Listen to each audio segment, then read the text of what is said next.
There we go. Well, no, now you're like off. No, I'm fine. Yeah, something's. Yeah, whatever. Close enough. Is that better? Is that what you want? It was just because we're too big. Whoops, there it goes. Down. Down. All right. Up, down. Up, down, up, down. Chair goes up, chair goes down. All right, let's get started here then. Yes, let's. No, this is saved, right? Yep. And welcome back to another episode of the Media Boat Podcast, your weekly episodes for talk on movie, TV, music, and video games, not necessarily in that order. My name is Mike. His name is Matt. My name is Matt. His name is Mike. Yes, movie, singular, only one. Yes. It's like those places that say taco. There's only one taco. You got to go get that taco before somebody else buys it. Some people call that a wedding ring, but yes. Getting that taco. Anyway, ew. I don't like that at all. Thank you for joining us at the Media Boat Podcast. Trust me, it'll get better from here. It is June the 24th, 2023. Summer is upon us. The solstice has happened. It is heating up here in Southern California. And yes, this is episode 389 of the Media Boat Podcast. And yes, he's right. We talk about all that and more.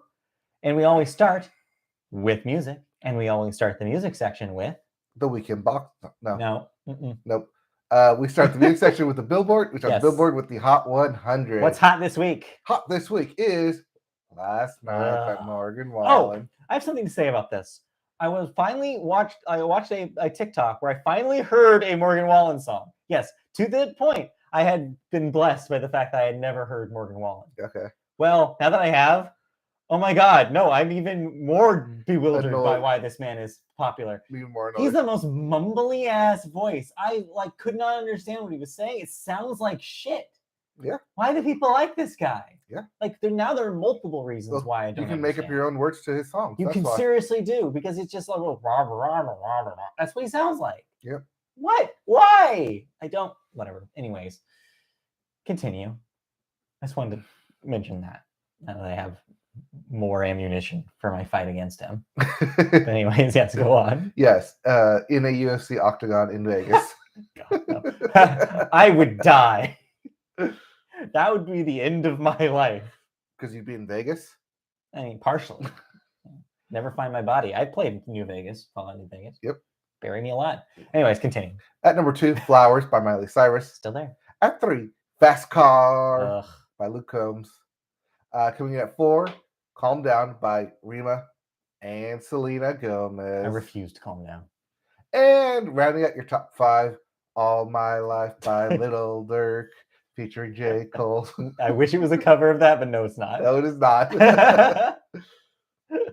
As for your album chart, Billboard 200, One Thing at a Time, Morgan Wallen is your number 1 album. Coming in at 2, The Show by Niall Horan. Not Niall. Yeah, Niall Horan. I want to say this is debuting at number 2. No, yes, it is. Yes, you're correct. At 3, Stick Season by Noah Kahan. Kahan. At 4, Midnights by Taylor Swift. And rounding out your top 5, coming in hot on the heels of its movie box office, Spider-Man: Across the Spider-Verse by Metro Boomin presents. Yeah, so this is the soundtrack to Across the Spider-Verse, debuting this week at number 5. Debuting this week. Oh.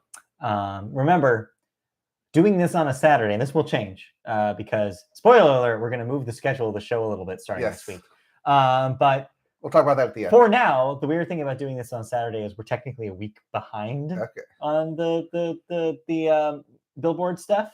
So this is going to change in like a day. All right. So that's why we're actually so think about this as if we were talking last week. Yes. But yeah, that will change. We'll talk about that at the end of the show. Have we not talked about that album? No, I don't believe you talked about it. Did I at least talk about it when we talked about my thoughts about Spider-Man? Maybe. I don't know. I think we were trying to Wrap tiptoe up. around the Spider-Man talks because I haven't seen it yet. Oh, yes, that's right. But yeah, when we do, maybe I'll take a look at the album too. I didn't listen to anything this week, just to tell you at the time. So, well, I am the reason I was at the number 5 spot. Yes, you. I have been listening to that since it's come out. Fair enough. But if I didn't want to listen to that, and I didn't like any of these, then you better get your ass and see Spider-Man into Across the Spider-Verse. No, do your thing. Do the bit about new releases. If you like any of those albums, you have new releases. There it is. Thank you. Starting with yet another album titled Anthology. Yeah. But this one is by Charlie Watts. Okay. There's also Funky Nothingness by Frank Zappa. That's a good name for a Frank Zappa record. Stories from a Rock and Roll Heart by Lucinda Williams. Okay. And lastly, In the End, It Always Does by The Japanese House. Yes. Not to be confused with, I think it's Japanese Breakfast Club? No, just Japanese Breakfast. Although Japanese Breakfast Club would be a good before and after on Jeopardy. Yes. We should do that.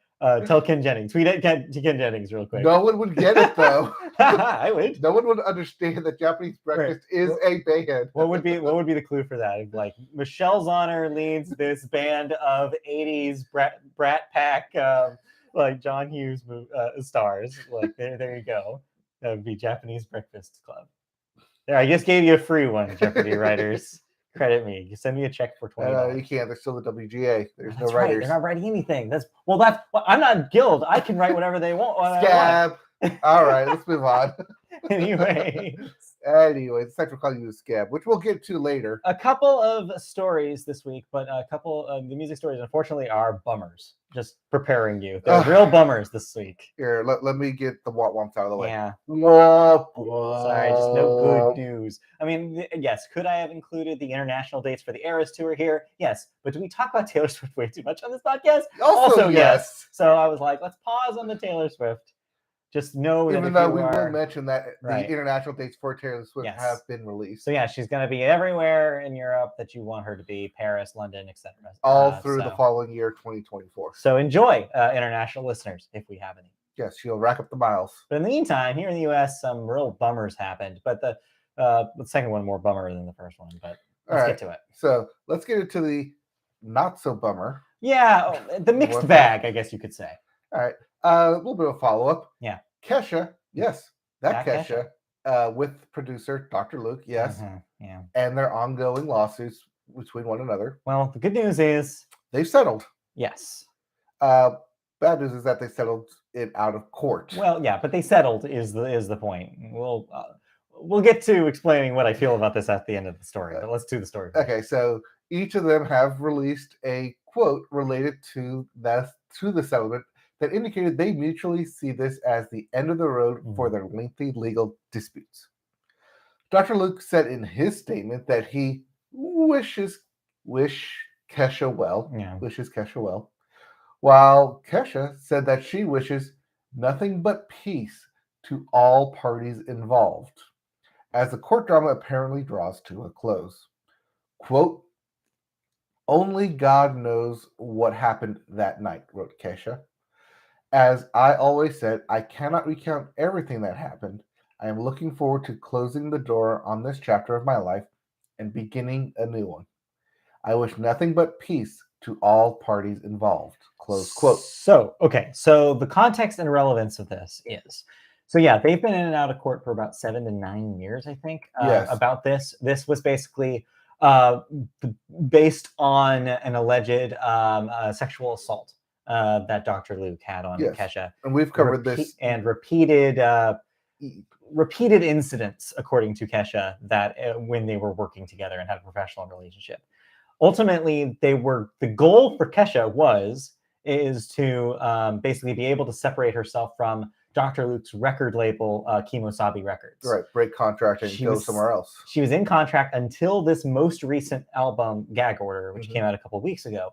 That was still under his label, even though she's no longer working directly with him and does not use him as a producer since the release of Warrior in 2012. Right. So since then, pretty much, I did some digging personally. I did actually some journalism this week, and I did some digging to see when around the seeds of this started. It was shortly after Warrior's release. It was like months after. So 2012 to 2013 is the origin of this. So we've been doing this for a decade. Kesha has been making statements about Dr. Luke's mistreatment of her for 10 years now. So what this is, the significance of this settlement is, this means that, one, the legal proceedings are over.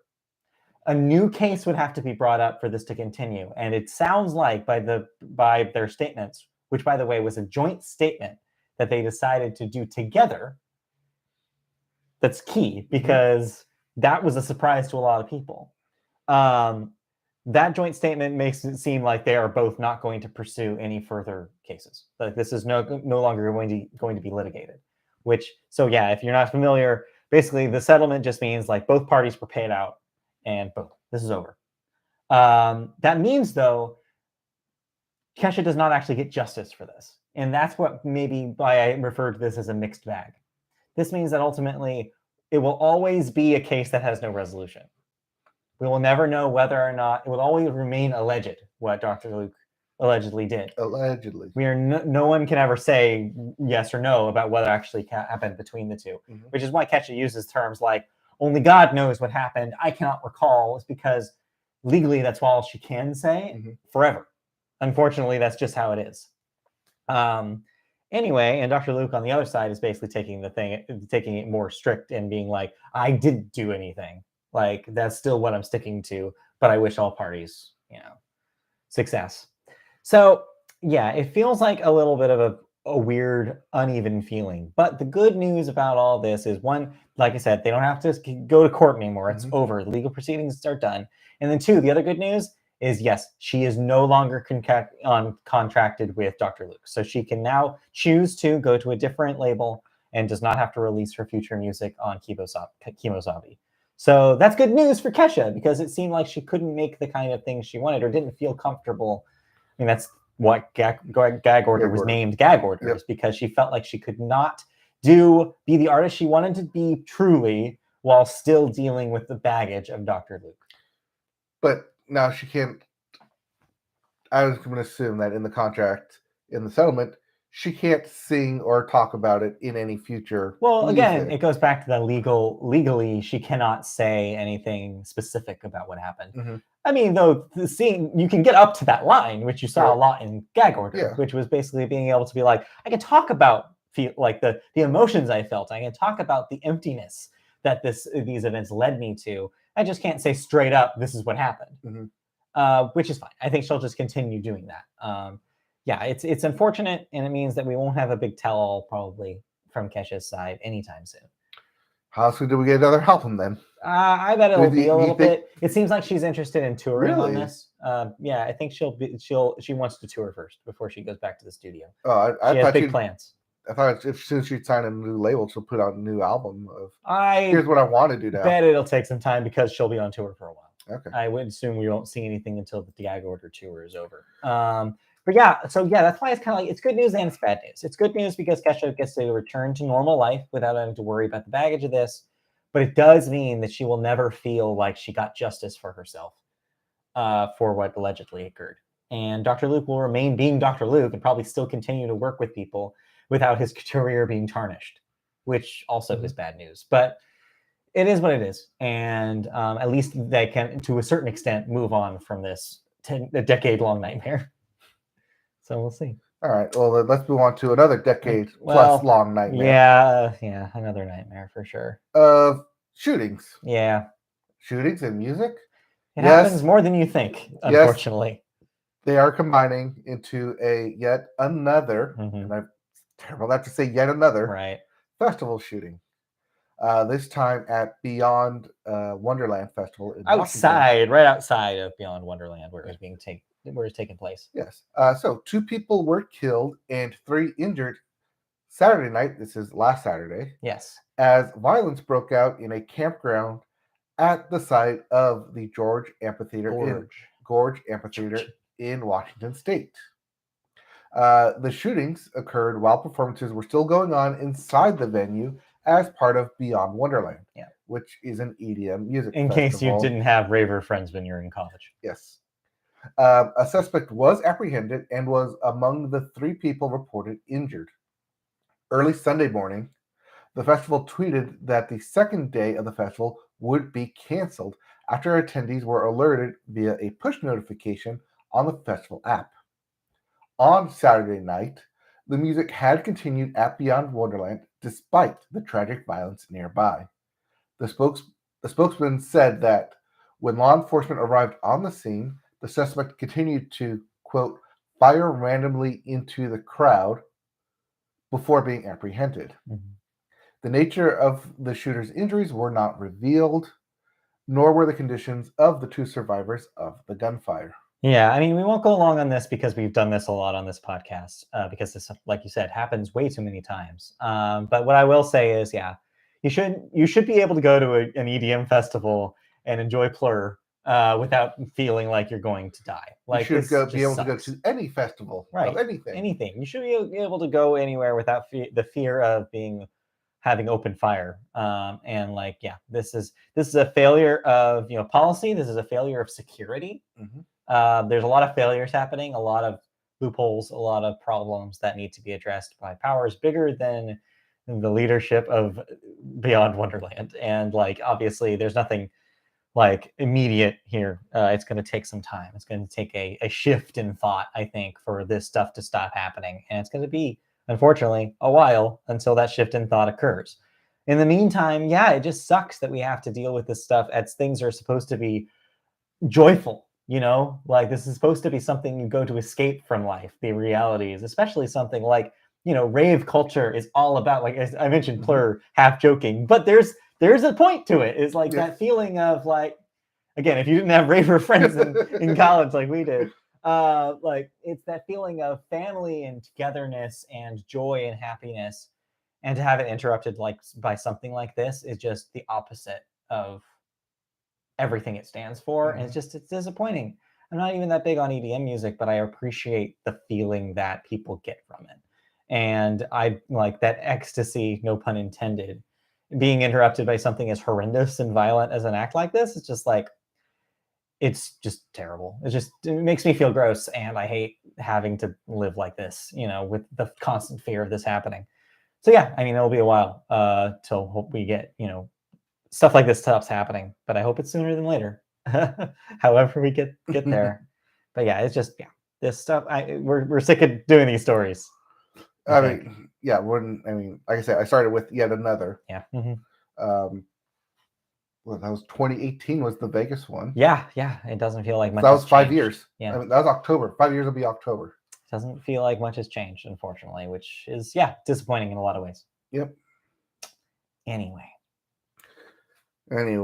did you listen to anything? No, like I mentioned, I did not have time. Well, because Christy was home all day on Friday, and I was home to give her a ride from the Pep Boys, and so I did not have time to listen to anything. I thought you'd at least give her some dose of Kelly Clarkson. I wanted to. Chemistry, her new record, is out. You took a look at this. Yes. All right. So I have a question. My first question is this a comeback album for Kelly? Because it seemed like she wanted it to be. Or is this similar to the kind of what you termed mom rock that she's been doing the last couple of years? It is both a comeback and a return to form. It's a very pop album. Oh, okay. All right. I was not expecting it. As you mentioned, the last album she put out, I did refer to it as mom rock, mom pop. Yeah. Where it's like, it's like the safe music. You put it in the car and it's very safe. Like, everyone can enjoy But this. something happened in between that release and this, which is that she got a divorce. Yes. So do you think that part of the energy that may have returned is that she's now kind of trying to re-own her identity and herself? Yes and no. Okay. While this album could have really easily just been a post-divorce, I'm going to breakup album and be like that. It's not. It's more of a empowerment album. Think like Katy Perry's Roar. Okay. When that album came out. Don't love that song, and also we're bringing Dr. Luke back up, but yes. Okay. But that kind of like feeling of empowerment, like Fireworks. Okay. Probably better. Again, yes. Not a song I love, but sure. But that kind of like feeling of like empowerment and like being better, like taking the high road. There's actually a song called "Taking the High Road." Oh, that's funny. Speaking of Kesha. I know. I mean, I feel like this album could just been called The High Road. Except, again, Kesha already put out something called High Road. So. Yes. Anyway. I'm just like stepping right into it, aren't I? Right, yeah, you're just landmines here. Just running right into it, just bulldozing it. So Kelly can sing. Yes, she's still singing here. This. Yes. We knew she can sing. But yeah, definitely there's times in here where she just like straight up belts it. Put the pedal to the metal on Kelly Clarkson album. Yep. Yeah. Pipe to the floor, just belting it. Oh yeah. Huge numbers. Some ensemble. Weirdly enough, Steve Martin. Yes, that's Steve Martin.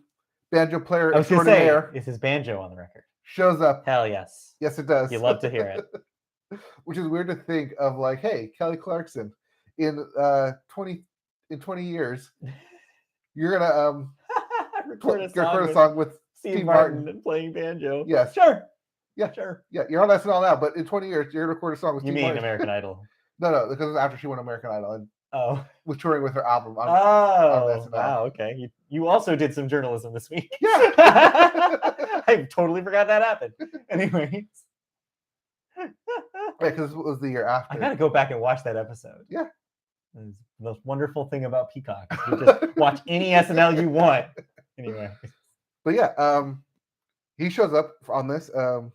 Well, like he doesn't sing, but his banjo does definitely show up. Great. And it says with Steve Martin in the title. So that's great. And one of the lines is like, I choose Steve Martin over anybody. I was like, I get it. Wouldn't we all? Yes. But it's actually a fun album. I had a good time with it. Awesome. I actually have nothing bad to say about it. It's a really solid album. Like I said, it does, at times, it does feel like it can lean into kind of like the safe mom pop. Sure, but there's nothing necessarily wrong about that. We want to be clear. Yes. Right? That's not a negative. No. Yeah. But it does also take the big swings with Kelly Clarkson's voice, unlike her previous album. Right. Yeah. Where it's like, hey, she's basically coming here singing. I can still sing. I can go and tour on this. Well, this is definitely a tourable album. Well, I wonder how much of that is the fact that she's had a lot of success with doing her Kellyoke segment on her daytime show. Oh, yeah. Have you watched a lot of those? No. Christy and I are obsessed with them because she does some really interesting choices. It's not obvious stuff.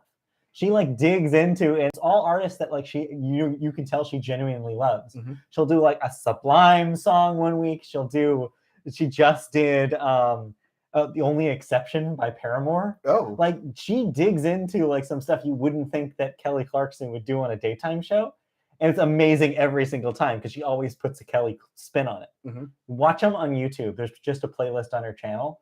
And it's just amazing the kind of stuff that she does. And she kills it every single time. Yeah, no, the Kellyoke stuff is wonderful. I'm glad she does it. But I think that's reminded a lot of people, oh shit, she's really talented. Yeah. And she hasn't lost it since American Idol. Like she's the same singer she's always been. And this chemistry album is a great example of that. That's awesome to hear. I'm glad because she is having a little bit of a career renaissance. Mm-hmm. And I'm happy for her. Yeah, she's great. A good album. Yeah, she's great. Since You've Been Gone is one of the best pop songs in ever, and people forget that sometimes. And yes, I know Dr. Luke gets paid every time, but still, besides that, still great. Hey, at least you started at that time. Yeah. Well, Kelly Clarkson also on the record for not enjoying working with Dr. Luke. She did not explicitly say that he did anything with her. I want to make sure that legally we're in the clear there, but. She did say that she did not, quote, did not like working with him, unquote, and refuses to work with him since then. So take that as you will. Anyway. All right. But that's not the only album I listened to. Yeah, you listened to something else. Yes. Loose Cannon. Okay. By Jake Owen. Is Jake Owen a loose cannon? No, he's the exact opposite. So is this an ironic title? It's an very ironic title. All right. Considering that his previous album was titled Greetings From. Greetings from Jake Owen. Yes. But it's also like a postcard. That's hilarious. But yeah, Jake Owen is, I want to say, the youngest in a long line of laid-back country music, vacation music. Okay, so he's like Kenny. Beachside, open up a Coors Light country. Yes, like Kenny Chesney. Corona country. You should just call it Corona country. It's a good term. Yeah. All right, I'm giving that to you in a gift. You can give that to your country music friends and see what they think. But yeah, Jake Owen back again with yet another easy breezy, light and fruity. Okay, all right. What kind of fruit? Melon? More like orange? a pina colada. All right. Like strawberry. Ooh, yum. That sounds good. Yes. And so is this album. Okay. It's good. It's easy. Summer vibes. It's definitely a summer vibe album. It's also kind of like a vacation album. Then again, most Jake Owen songs are vacation albums. Fair enough. Nothing really stood out to me in terms of like, oh, instant single, instant, I'm going to quote this thing, like there was in the previous album, Greetings From. But the whole album itself is very easy, laid back, like songs about being on a boat. Because, yes. Sure, why not? Sure, why not? Songs about just like going on vacation, going to Mexico, just walking around in the sand. As you do. It's a lot of those kind of easy breezy songs. Cool. Sounds like a good time. It is a good time. It's fun. It's super easy listening. It's only like 30 minutes, the whole thing. Oh yeah, Kelly Clarkson's like 44 minutes, but that's because she goes on the power ballads and sure, runs. Yeah. So yeah, Jake Owen. This is his 5th album, I want to say. So by this point, you know where you're getting with him, and he also knows where he is in terms of country music as well. All right, sounds like a nice time by the poolside. If you know Jake Owen and you like Jake Owen, this is gonna be right up your alley. Cool. Sounds great. Anything else you listened to? I mean, more Spider-Man. Yeah. Oh, I did remember. I did listen to his stuff this week, just not new stuff. After the Kesha stuff came out on Thursday, I went and listened to her first 2 records again. Yeah. Warrior holds up. Yeah. Animal/Cannibal does not. That's what I will say. I don't think Kesha would write "Grow a Pair" anymore. Is what I'm saying. Anyways, but yeah, Warrior, quality pop album. Honestly, and looking back in the last in the 2010s, I'm like, actually, I feel like people slept on that one. Yeah, Die Young, classic. Anyway. And also, I went and listened to Breakaway because I was thinking about Kelly, and Breakaway is still a great record. Again, Since You've Been Gone, perfect song. Yep. All right, let's continue on to the next section. Let's move right along into video games. Ooh, and what a week to talk about video games. Ooh, yes. Well, before we get to talk about video games, we need to start with new releases. Oh, these aren't video games? Huh? You're acting like they're different things. Well, before we get to the news of video games. This is the most video games part is actually the upcoming video games. All right. Well, upcoming video games. We start with Sludge Life 2 for the PC. I didn't even know they were making a sequel to Sludge Life. I enjoyed Sludge Life last time. Or 2 years ago? Was that 2 years ago? I feel like that was 2 years ago. So yeah, Sludge Life 2 on the PC. There's also Story of Seasons, A Wonderful Life. Yes. For the PS5, Xbox Series X, Switch, and PC. Despite the misleading name, this is a remake of Harvest Moon, A Wonderful Life, which I believe was a PlayStation 1 game. Harvest Moon? Harvest Moon still is a franchise that exists, but because the original developers can't make it anymore, they call their remakes of their games Story of Seasons. So it's very confusing. Harvest Moon is Story of Seasons. There is a game called Harvest Moon. Don't play it. Play Story of Seasons.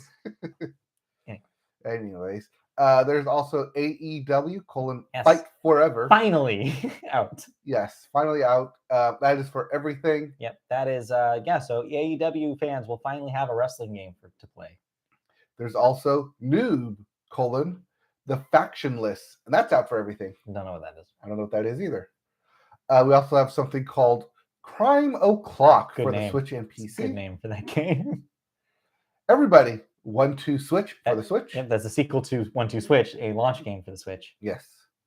There's also Front Mission First remake for everything but the Switch. It doesn't mean it's the first remake of Front Mission, even though that is true. It means it's a remake of Front Mission First, which is the name of that game.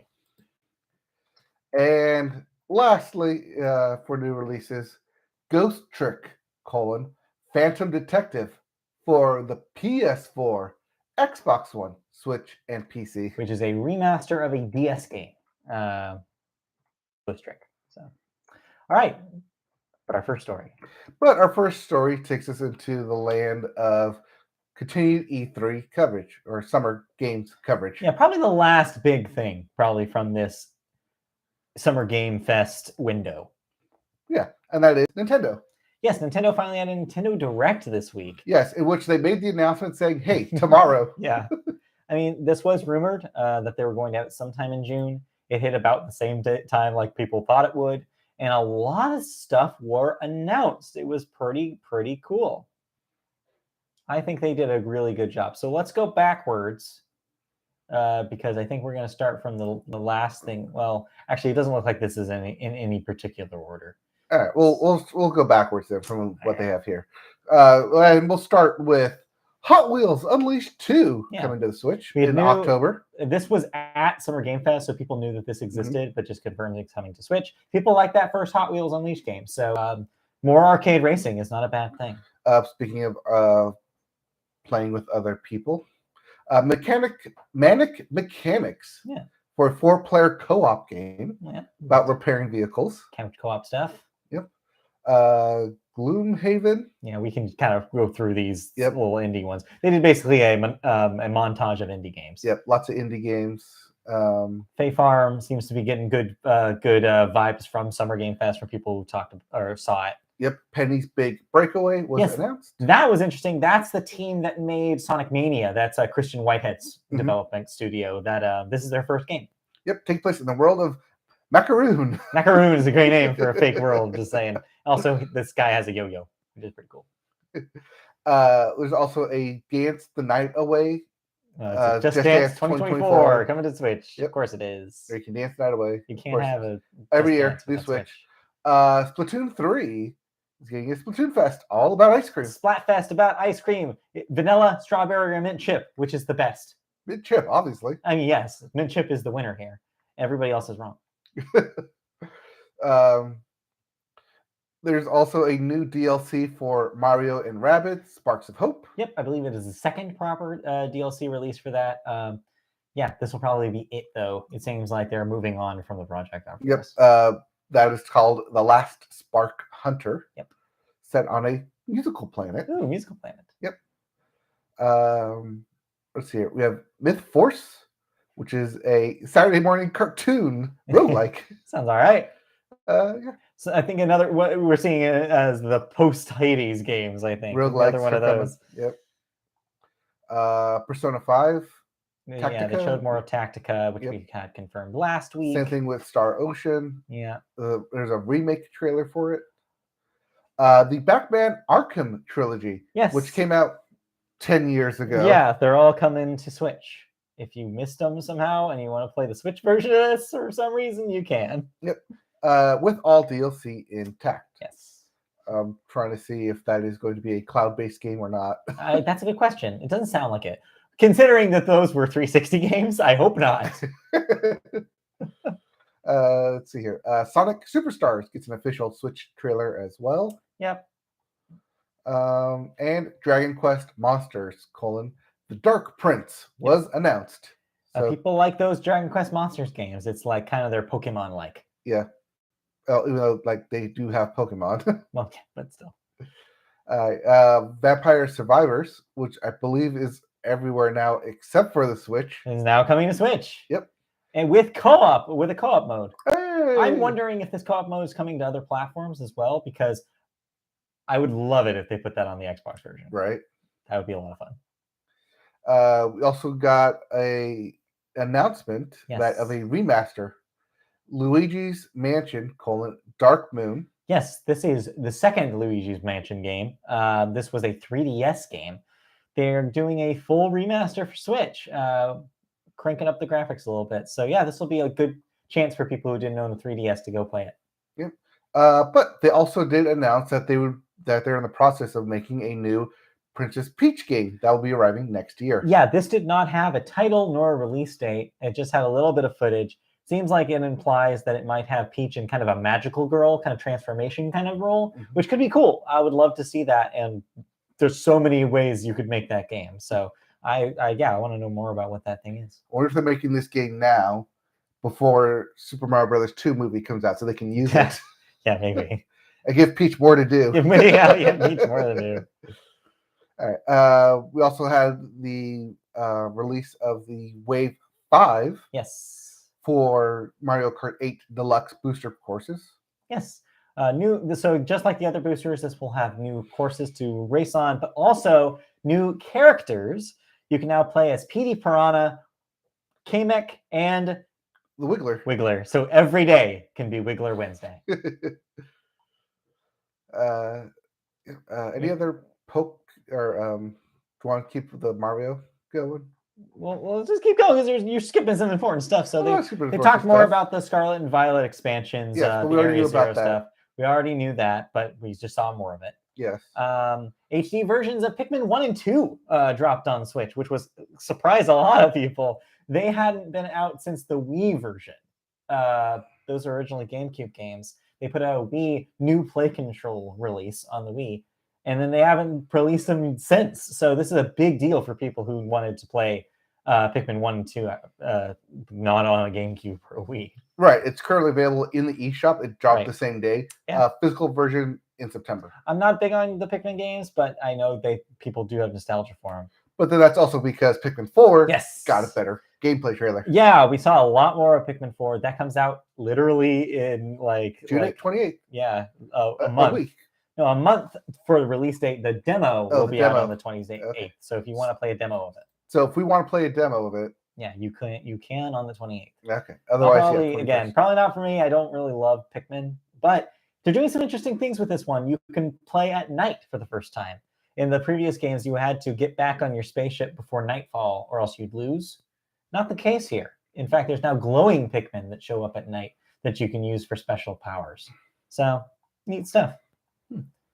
But nothing was directly aimed towards me as much as this game release. Yes, WarioWare, Move It. Yes, a new proper WarioWare game is coming to Switch. No more of this like spin-off shit. Straight up WarioWare. It's called Move It, and it will involve using the Joy-Cons in interesting and innovative ways. And I could not be more excited for this. Didn't we already see this with the Wii, where you shake it? So 1-2 Switch had a little bit of stuff like that. The WarioWare for the Wii. Oh, you mean Shake It? I believe is what that. No, Smooth Moves is what that game was called. Okay. I did not play a whole lot of Smooth Moves because I saw a lot of people saying it wasn't that great.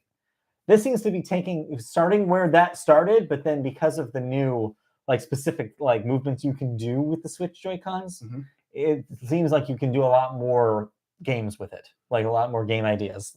So it seems cool, like some holding paintings up and stretching things and running. There's a lot of neat stuff that they showed in the trailer. I am so jazzed about this. I love WarioWare. It's a true thing about me. Tears of the Kingdom will get a new amiibo.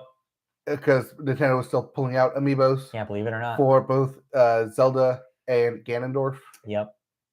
Sure. That'll be coming later this year. Metal Gear Solid Collection, Volume 1, confirmed for the Switch. We had gotten this announced at one of the presentations a couple weeks ago. PlayStation. It was either at the Sony thing or it was at the Summer Game Fest. Either way. But we got more details about it actually here on the Switch showcase here. So it was the same games that we had already known that were coming, but also you get some books, some extra stuff, like a screenplay book with dialogue and in-game text from the games, as well as a master encyclopedia essentially of story and characters. So if you want to know what happened in the Metal Gear games, you can just look it up. It's a neat idea. Yeah. We also, and then some of the big don't skip over Detective Pikachu Returns. The three biggest announcements. I'm trying to count here. The three biggest announcements of the showcase.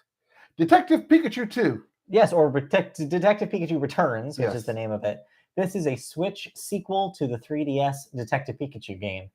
You would think that they would have put this thing out before the movie came, or around the time the movie was out, and yet here we are. This is yet another kind of detective crime-solving game, just like the original Detective Pikachu, which I think a lot of people missed because it was just a 3DS game. Mm-hmm. So, this is an exciting opportunity to play, to see what the Detective Pikachu universe is besides just the movie. And then Super Mario RPG. Yes, so remake. There was a rumor circulating before the Direct was announced that when there would be a Direct, there would be a remake of a Super NES franchise that we haven't seen in a while. Turns out that was Super Mario RPG.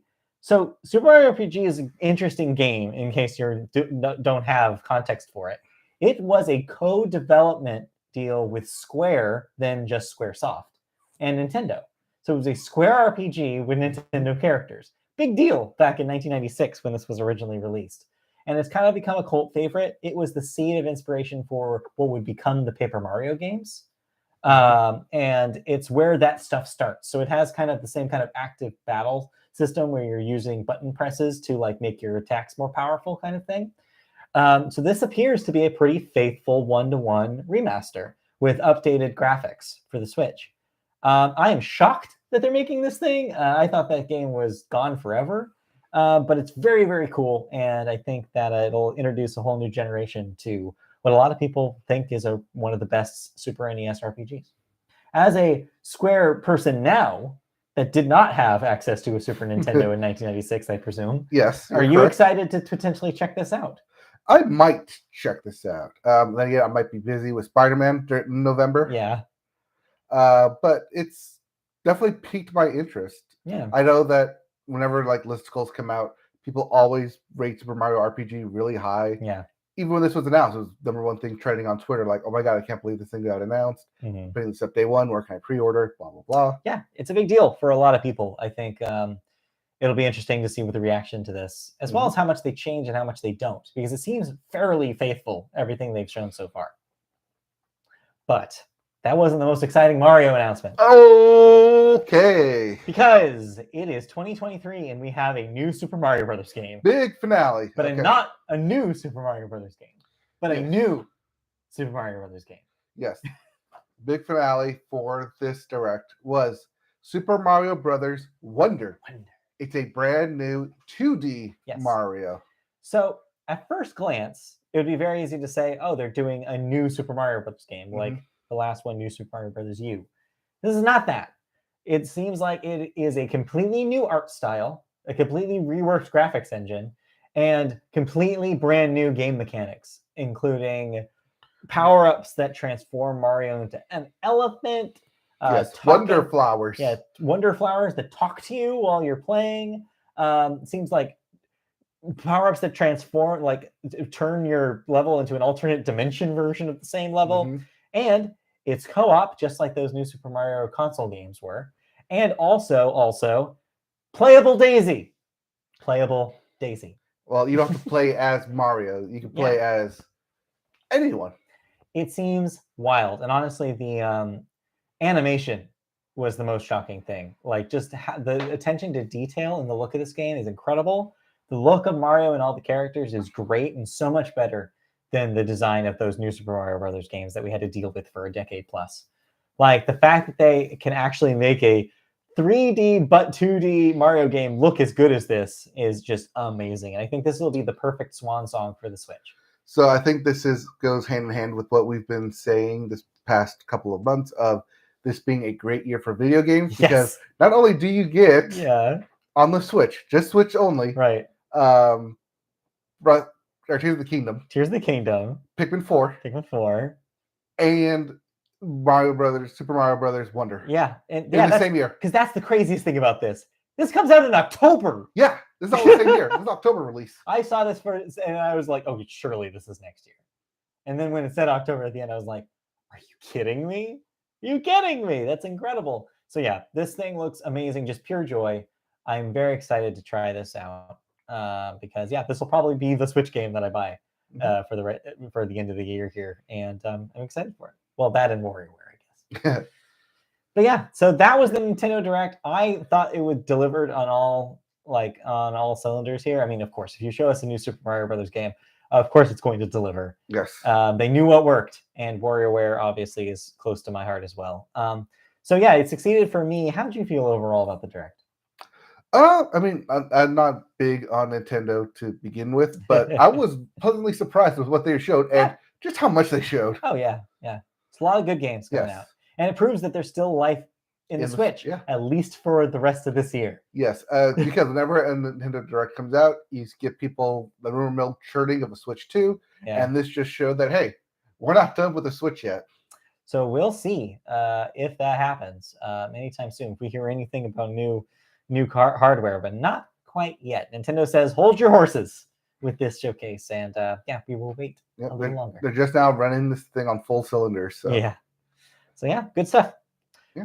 Not so good stuff is being in court. I don't know if you've ever been in court. It's not fun. And currently, I have been in a courthouse. Same. I had to go walk up and say, hey, we'll take off that fix-it ticket. And yes. Said, okay, cool. I'll take off that fix-it ticket. And then I left the court. Yes. That's as close to a court as I think either of us have gone to. Yeah, that was fun. Not. Anyway, court's not fun. And no one knows that more right now than Microsoft. The FTC, of course, took Microsoft to court over the impending purchase of Activision Blizzard. They are currently in court, and we have stuff that's been leaking out over the last couple of days of stuff that's been discovered amongst these conversations that they're having. Yes. And it's been interesting because there's a lot of stuff we didn't know about or didn't have confirmed that we're getting confirmed in court because they have to say this stuff to make their case. Yep. So I've concluded a grab bag of interesting quotes from the first 2 days. This will continue on Tuesday, by the way. So we'll have even more stuff trickling out of this as well. So we'll start with Activision Blizzard. Yeah. Almost pulled Call of Duty from Xbox unless Microsoft gave them higher revenue share. This is fascinating when you consider how tight Call of Duty as a brand was with the Xbox in the 360 and Xbox One eras. You remember that map packs came to Xbox first for a while. Yep. All that stuff was apparently because Activision was like, I don't know, we're doing pretty well here on PlayStation. Why would we deal with you guys? And so this is part of Microsoft's argument that they played hardball with us because we were not the leader, the console leader, and we never were. Well, 360 they kind of were, but yeah, this is because basically what kind of the undercurrent through a lot of this is that Microsoft wants the FTC to think that they're the underdog, that they're the third place console here, and that buying Activision is just to keep them afloat and will not give them an unfair advantage. So this was just part of that argument. I mean, yeah. Yes, you can make the argument that you're third console in a 3-console race. But you're still Microsoft. Yes, I know. That's what a lot of people have kind of poked holes into that theory, is that you guys can afford it though. But anyway, so that's Microsoft's position on all this. Also, the news that came out that an Indiana Jones game was originally planned to be multi-platform before the acquisition. So yes, the Indiana Jones game is from Machine Games, the Wolfenstein developer. Yes. And they're owned by Bethesda. So this refers to the Bethesda purchase. So before this, apparently, ball was already rolling, or should I say boulder? Was already rolling before the purchase. And then after the purchase, Microsoft made the executive decision to make this an Xbox exclusive. So I mentioned this and a couple of other similar things in this list because this is the FTC's point of view. The FTC is trying to make the point that about the exclusivity argument because Microsoft has shown a track record of making their purchase studios make games exclusively for the Xbox platform. And that's why they're trying to say is why would we believe that you were not going to do that with Call of Duty? If you already did this here with this game. Yes. Microsoft, of course, is saying, then this comes up later, it's Microsoft is saying that won't happen with Call of Duty, but FTC is making the strong argument that's why would we believe you given the evidence? Yes, Phil Spencer has reiterated that Call of Duty will remain on PlayStation. Yes, but we forgot to put these there, so long as it is profitable. Well, that's the thing, is that he has pretty much dropped that part of it and is just saying straight up they will remain on PlayStation. It's I don't know if the FTC believes you. I don't know if PlayStation fans believe you. Also true. So there was also, quote, decision has not yet been made, unquote, about Outer Worlds 2 releasing on all platforms. Yes, the Obsidian RPG Outer Worlds was a multi-platform release. And that was multi-platform release because it was right before the Yes. So the sequel, this is Microsoft basically saying what we do is it's on a case-by-case basis. And so why they might choose to release one game on all platforms, they might choose to not do that on another one. They often bring up Minecraft as an example and say like, well, we released Minecraft on everything but PS5. Because I guess their argument about that is that the PS5's SDKs were not available to them in time. But well, it's only been a couple years. But I know, right? Where is it now then? But yeah, so like this is just them saying like, yeah, well, we consider the options every single time, and that we would do the same thing with Activision properties. I don't believe you. Yeah, we'll see. They also Xbox Cloud Xbox Cloud is the least used Game Pass Ultimate feature, usually used to demo games and not used on phones. So this goes back to the cloud gaming argument that Microsoft wants to use. Right. So one of the things that FTC has harped on about this deal is that they're worried that it will cannibalize the cloud gaming market because of how powerful Microsoft and Xbox is as a brand, and take away other opportunities to play a cloud version of Call of Duty, for example, make it exclusive on a cloud basis on Xbox platforms. Microsoft, in the meantime, has said like, yeah, well, we have all these other deals. They've been out making deals with like GeForce Now to like make sure that all of their stuff is on every cloud gaming service, but also to make them seem smaller than they actually are. But we're also third in the cloud-based Yes, they system. mentioned that, which is that apparently the cloud service, which they had huge, plans for, that their whole concept was, oh, you can play on your phone, you can play Xbox games on your phone, is apparently not only the least used thing in the ultimate thing, like, for example, I've used it once, but also people aren't using it in the way that they thought they would. People are exclusively using it to demo a game before they download it on Game Pass. Which is like, yeah, because that's the way I've used it. It makes sense. But you know why they're saying this. This is ammunition to make it seem like that they're not actually a big player in the cloud space, even though they have aspirations to be. So yeah, this is just another like attempt at making the Xbox brand seem weaker than it actually is. And I don't know if the FTC will buy it. Yep. Also, what they're probably not buying is that Starfield, yes, the upcoming Starfield game, huge game for Microsoft. I mean, it was their centerpiece, their closing argument for Summer Games. Well, turns out that was originally planned as a PS5 exclusive. Yes. Before the acquisition. So this is almost like the opposite of the other points they were trying to make, which is that before the purchase, Bethesda apparently was in talks with Sony to make this a PS5 game. And it does make sense when you think about how different things were when they were an independent or a large company, but an independent studio. Right. Like they were looking at both hardwares. They were probably looking at both options and being like, well, they probably saw what Sony was talking about, big game that Mark Cerny was out there talking about PS5 and being like, well, Starfield is going to be a big project. We want to be on the biggest, most powerful thing. At the time, Microsoft was probably not in their minds. So of course they go. Studios like this are constantly talking with different studios or different platform holders and seeing what kind of deals they could make. It probably made sense for Sony to give them a bunch of money to make Starfield as big and expansive as they wanted it to be. So this doesn't surprise me at all, but it is interesting to have Microsoft admit that in court. Be like, well, it wasn't even going to be ours in the first place, because it gives them more ammunition to be like, we are not the first place console. Like, they went to Sony first because of Sony being Sony, which makes sense. But now to say like, oh, well, but in the FTC's case, it says a lot that Microsoft decided to lock it down as soon as they could and make it an Xbox exclusive. So really an interesting argument on both sides for that one. I mean, doesn't that play against Microsoft though? It does both, I think. It's like, not only does Microsoft get to say like, oh, we weren't the first choice. Yes. They also look bad because they're like, well, yeah, but now no one else can have it. Yeah. It's taking the exclusive and going home. Yeah, pretty much. Speaking of exclusives, yeah, Elder Scrolls 6 will not probably be an exclusive. Unknown if it will be exclusive, but we won't know probably because it's going to be a long time till we see it. Yes. So congratulations, you can still explore Skyrim as much as you want. You'll be playing Starfield for the next 5 years anyways. It'll be fine. But yes, so the quote was that Elder Scrolls 6, according to Bethesda, is still like 5+ years away. So don't get your hopes up for seeing that anytime soon. So 5+ years away still puts it within this decade, though. Yeah, I guess, but probably on the next platforms, whatever they are.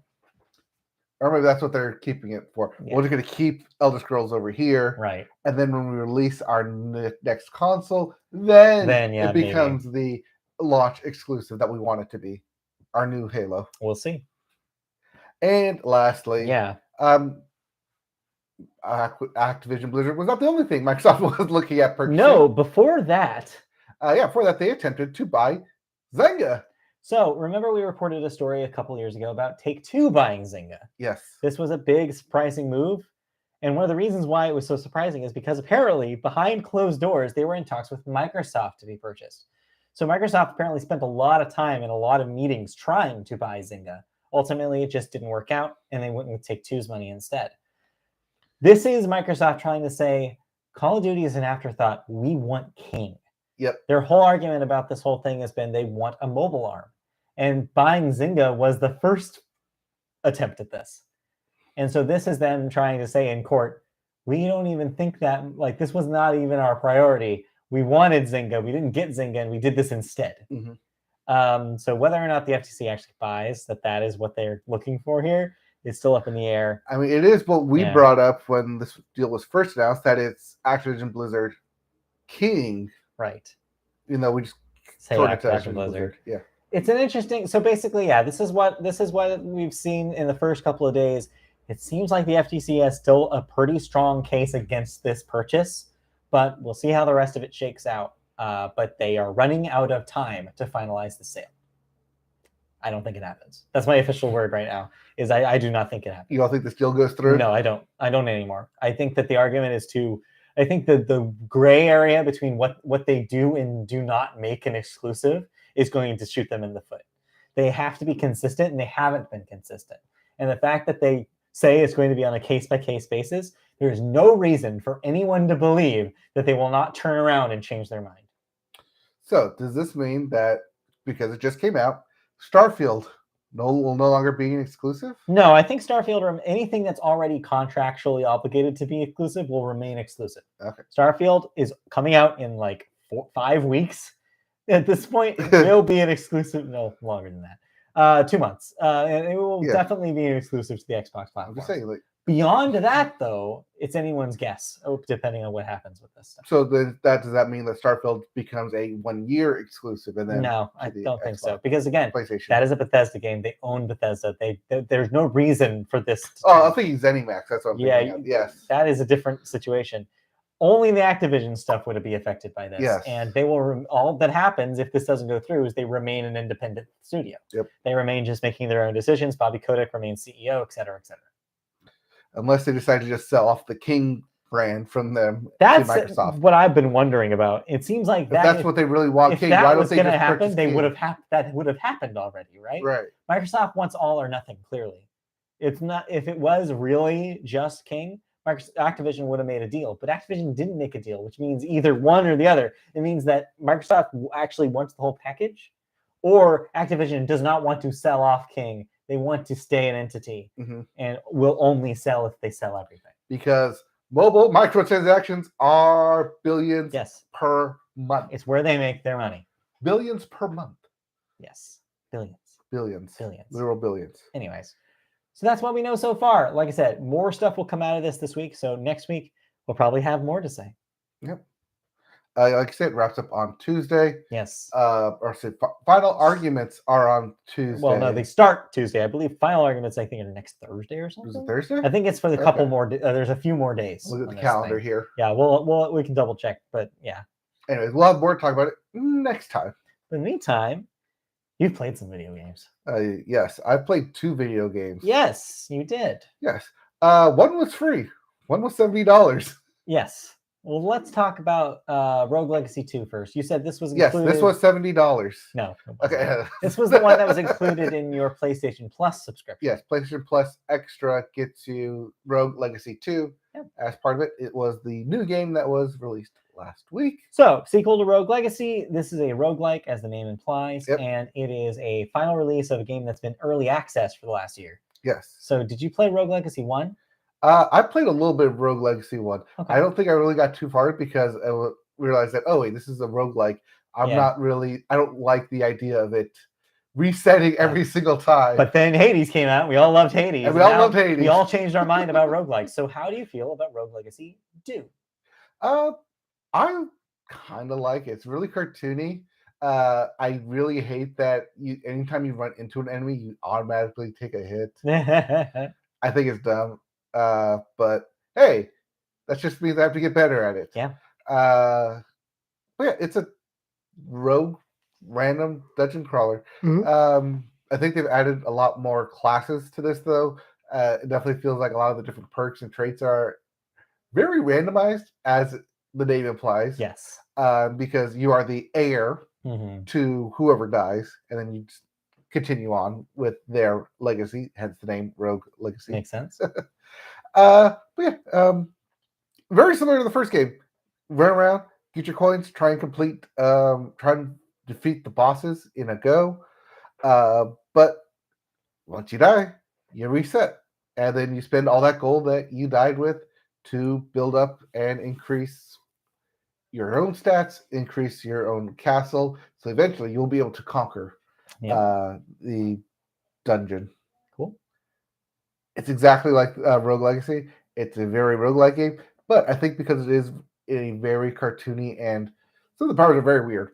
I'll put that out there. Yes. It's very much like an Animaniacs, Looney Tunes-esque dungeon crawler. And from what I understand about some of the stuff, it can be some negative stuff. It's not all positive, the special powers you get. Oh, yeah. Sometimes it can be stuff that makes your run really annoying. Oh, yes. One of the things that is, so you have to use the power in a run in order for it to unlock like what it says. And one of them was nostalgia. I was like, hey, I like nostalgia. Let me run with that.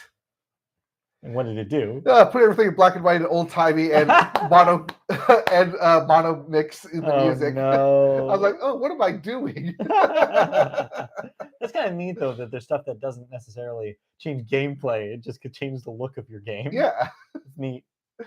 There's also another power called extreme flatulence, where you just randomly fart. To do damage to enemies? Yeah, it creates like a smoke cloud. That's wonderful. But it's like on like every 3-second basis. Uh-huh. So it's just random clouds will just appear behind you. That's great. That's wonderful. But you also take damage from it too, so you have to constantly be moving. Gotta be careful. Because your farts are deadly. So I think they added a lot more like mechanics and gameplay into this. It's actually a lot of fun.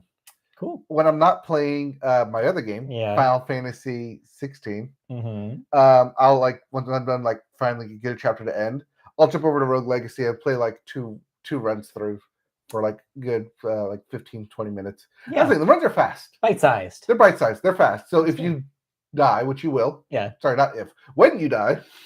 You just start really quick to another one. Yeah, real quick. Okay, like I died. All right, cool. Quick, let's get a new one. Let me see who I like. Do I like any of these like these new guys? Yes, no. Okay, let me just end here. But the opposite of a short bite-sized experience is a big-ass long RPG. Tell me Fantasy 16. About Final Fantasy 16. So you played the demo. You had a lot of good things to talk about the demo last week, but now you have your hands on the full game. How are you liking it so far? I want the demo back. Oh no! If only because I want my powers back that I had in that demo. Okay. That's the only. I was worried for a second that they sold you a bill of goods that you are disappointed with. Oh no, I am heavily enjoying what I'm doing here. Okay. So as mentioned, the demo was split up into two different sections. The first opening 2 hours, and then at some point later in the game. Yes.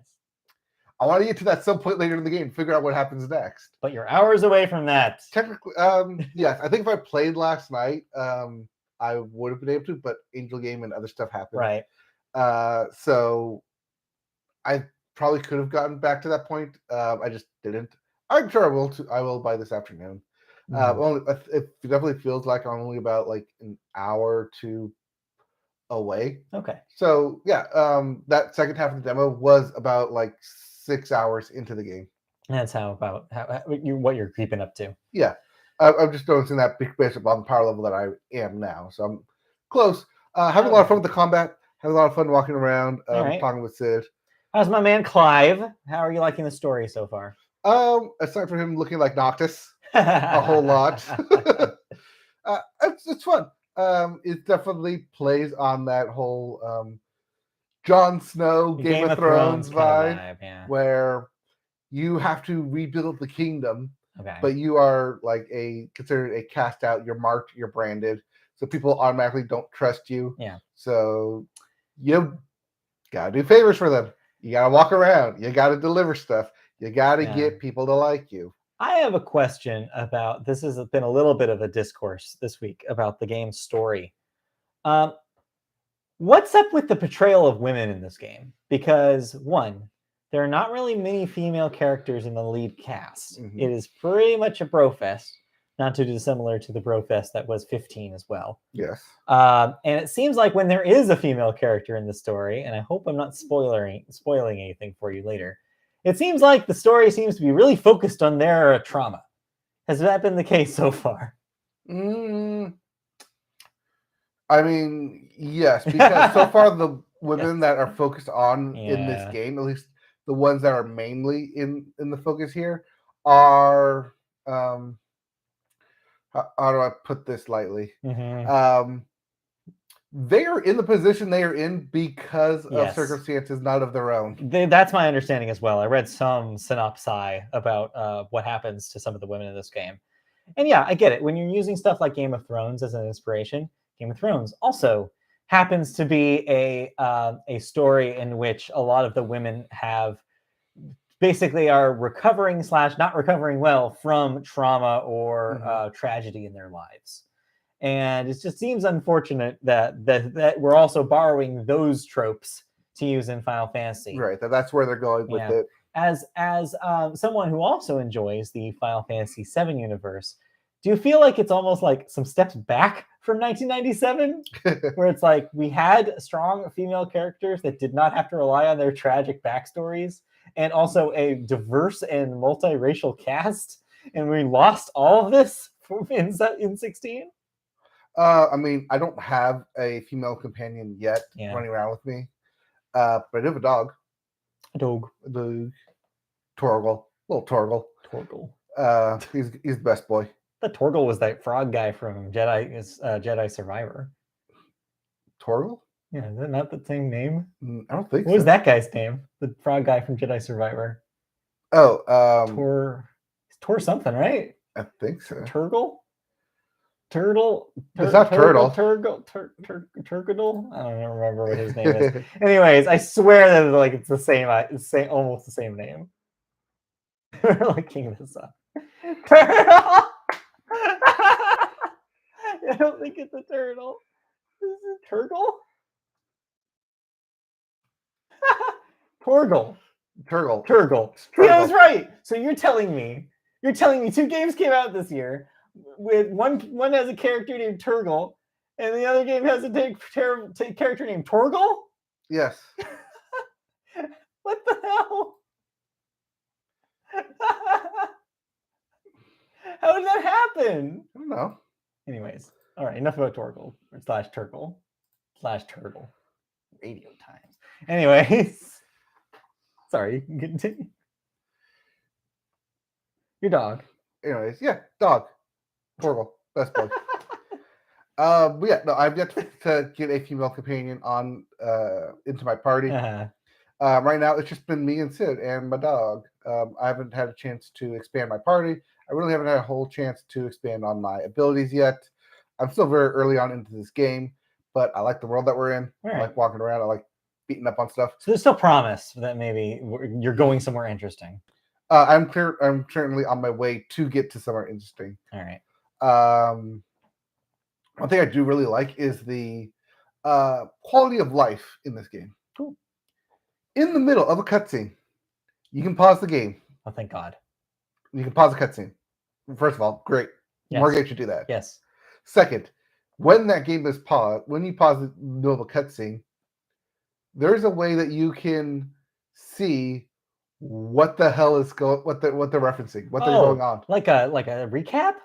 Not just a recap, but an individual recap of if someone mentions a place or a person or an event, and you can pause the game, and it'll pop up the different bubbles, and you'll be like, oh, what's this person? Like, I've seen this person before. Who are they to me?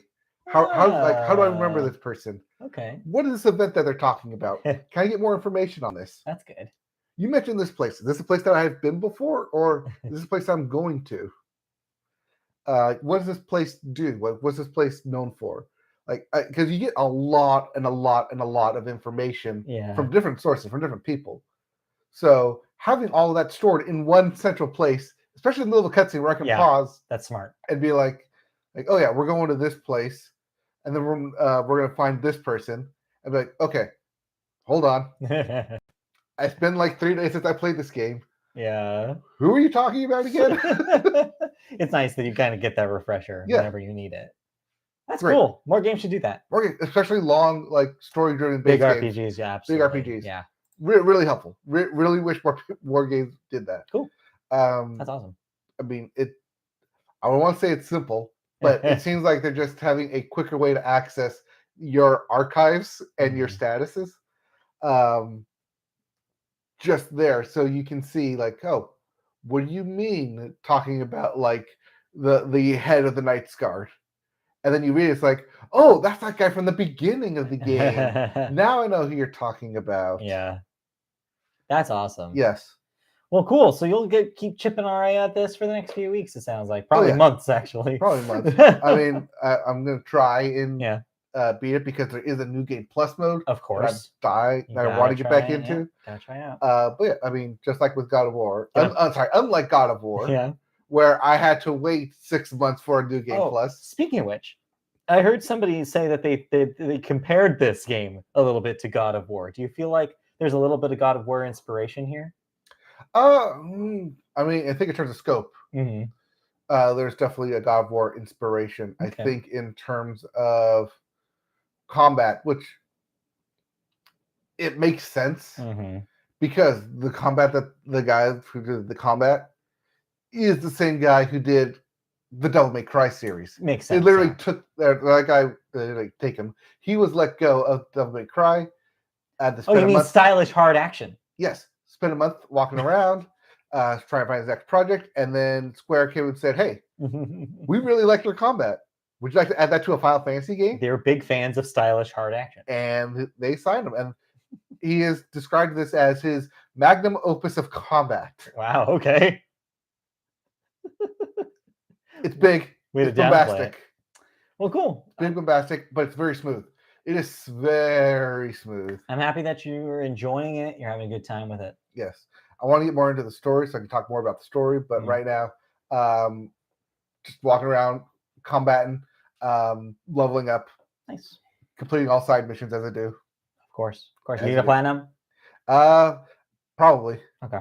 I mean, I will have to beat the game again because one of the platinum trophies is beat the game on New Game Plus. But at least that's one of the things that I'm going to do that on New Game Plus because you get to replay everything with your stats again. But one thing that I've been spoiled on is that in order to get platinum, you have to complete all of the boss hunts. Oh. Finding the random, not random, but the bounties on the different monsters. That takes a long time, I bet. Well, it's the same thing as like anything where it's like, oh, like here's like the top, like the 10 hard bosses of the game. Right. And they get increased with difficulty. Reminds me of Kingdom Hearts. Yeah. It's like, I don't want to do that. Well, you can do that. Well, throwing it back to like God of War, it's like the Valkyrie fights or the soul, the gravestones. Well, good luck with all that. Yeah, I will. I won't be talking about this every week, but Final Fantasy, great so far. Maybe, when you finish it up, when you wrap it up, maybe we can revisit it. Yeah. And then I wouldn't be surprised if it shows up at the end of the year. I wouldn't be either. All right, but that's not the only things we're going to talk about. I played something. Well, mostly I played Diablo 4, but I don't need to talk about that more. Yes. I am level 48. I am almost wrapped up with my first tour through the campaign. Once I hit level 50, and I will probably be done with I will be done with my World Tier 1 run, and I'll probably just jump into World Tier 2 and do it all over again. Hey! Because there's stuff that you prestige after level 50, and that's not even me using that name ironically. That's what the game calls it. So yeah, I will find out what that means very soon, probably tomorrow. So I'm very excited to find out. But when I'm not playing Diablo, I jumped on stream on Tuesday and played some Steam Next Fest demos because it's that time of year again. Steam Next Fest was happening. I believe it's over now, but it was happening for a few days last week. This is the annual time where Steam puts out hundreds, and I mean literally hundreds of demos for upcoming games on their platform. Okay. And a lot of stuff was available, but I focused on 3 games that I am looking forward to personally. There was a demo for the sequel to House Flipper 2. What? There was a House Flipper 2? More flipping houses? More flipping houses. And it seems like it takes the basis of the original one and makes it actually like more of a single player campaign kind of experience. You go in and basically there are quests to complete in the house as opposed to just letting you do whatever you want willy-nilly. So I messed around with that for a little bit. I also played demos for Spirit Swap, which is a Tetris Attack like, in which there is like a story mode where you're learning about these characters. I think they're like witches. They can do magic powers. And the Tetris Attack stuff that comes in is, by the way, if you're not familiar with Tetris Attack, it is a game that also was released later as Puzzle League in several entities, like Pokemon Puzzle League for the Nintendo 64 or Planet Puzzle League for the Nintendo DS. Anyways, it's basically a tile swapping game. But it's a really cool version of that with story and a real cool art style, and I'm looking forward to that. So I played a little bit of that. But most exciting thing, I finally got to play the demo for Goodbye Volcano High, the upcoming co-op. That's the name of the studio. Yes. Visual novel / rhythm game, and the demo is just story stuff. You don't do any of the rhythm game stuff. But holy shit, that game looks incredible. Like the art style is beautiful. The dialogue's really smart and well written. The way they visualize some things was really compelling. There's one bit, I kind of don't want to spoil it, but I also want to give you an example of the kind of dynamic things they're doing with the storytelling. Obviously, the premise is you're the world of the dinosaurs, but as if the dinosaurs lived in the modern times. And what I mean by that is you're dinosaurs, but you're using cell phones or social media, like et cetera, et cetera. They drive cars. You know, it's like kind of like the show Dinosaurs in a way. Yes. But just like the show Dinosaurs, there is the impending spoilers to the finale of Dinosaurs, the ABC sitcom. There is the impending threat of the meteor that will wipe out all life. Well, this happens very quickly in Goodbye Volcano High. The demo opens with you basically confirming the fact that the meteor is on its way and will destroy everyone. And it's how the teenagers, specifically because you're a teenager in high school, react to that news. Some of them take it well, some of them freak out, and you get to see all of that by kind of literally doom scrolling through dinosaur Twitter. And the game visualize this by like actually having you scroll through with the stick down through all of everybody's posts, and it kind of speeds up over time. So you literally get the feeling of being overwhelmed by the reaction to the apocalypse, essentially. And it's like a great metaphor for that actually happening. There's some really interesting conversations you get to have and decisions you get to make with like your friends and family. Like your brother is the student body president, and he's going to make a big speech about it. So you just basically tell him, like, you get to give him advice about what kind of speech to make. Okay. So my answer was like, oh, well, you should like try to connect with the kids. You should try to be like, hey, like if you need to, like, if you need help or if you have any questions, please come to me and ask. And so I said that, and sure enough, he did it. That was the speech he made. I'm wondering, like, how many versions of the speech did they make? Honestly, I feel like one of the reasons why this game has taken so long to come out is because they really have taken a painstaking approach to making sure your decisions actually matter. It's the first one of these that's felt as good as Life is Strange, the original Life is Strange. It is that vibe. And if you've missed that, if you felt like you were a little disappointed by the later Life is Strange games, I think you will get what you're looking for in Goodbye Volcano High. So that thing's out next month. That's PC and PS5. Okay. I will likely pick this up on PC now that I played a little bit of on there. I'm like, oh, this is a perfect place to do this. Maybe so I can stream some more of it. So I will definitely be picking it up because I'm already in. Like I'm fully invested in the story, the characters, the vibe of this game. I really want to know what happens, and I'm excited to play more of it. And I haven't even touched the rhythm game stuff. I'm very excited to dive in. The demo is pretty short, like 15 minutes, 20 minutes. It's worth it if you have access to a PC that can run it. August 29th. Oh, sorry, 2 months. My bad. 2 months, and that's PC, PS4, PS5. Yep. Looking forward to that. Okay. Anyway, and then a shout out to the couple of people who joined me on my stream while I was playing some Goodbye Volcano High. I had a couple of viewers. Hey. Thanks for hanging out, and thanks for the subscribe on our channel. Anyway, that's what I played. I've been playing more Marvel Snap. Of course. Hold on. There's the DC equivalent. What? Yes. You just went to like Snap benefits in Washington, D.C. Yes. Not those Snap benefits. Dual Force. DC Dual Force. Oh, boy. New card-based game. You can pre-register for the beta. PC only. Huh. That's a weird choice. No, I think it's going to come to mobile. But right now, the beta is only available for PC. Okay. Huh.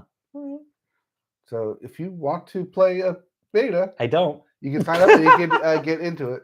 Well, they'll give you a download for it. Have fun with that. Let's move on out of video games and into our second half of the show. We always start the television section with the Sports Corner. So as we mentioned last week, sports are a little slow. The only sport active right now is, there's some college stuff happening. Yep. USFL is wrapping up. And, of course, baseball continues. Yes. At least until a couple more weeks, and then it's this All-Star break. Yes. But in the meantime, we do have some updates for you. The U.S. Open has a winner, Wyndham Clark. Yes. Great name, by the way. Clark is a good name. Narrowly beat out everybody on the last day. Yeah. Golf, we should say. Yes, it's golf U.S. Open at the L.A. Country Club. Yeah. Great golf.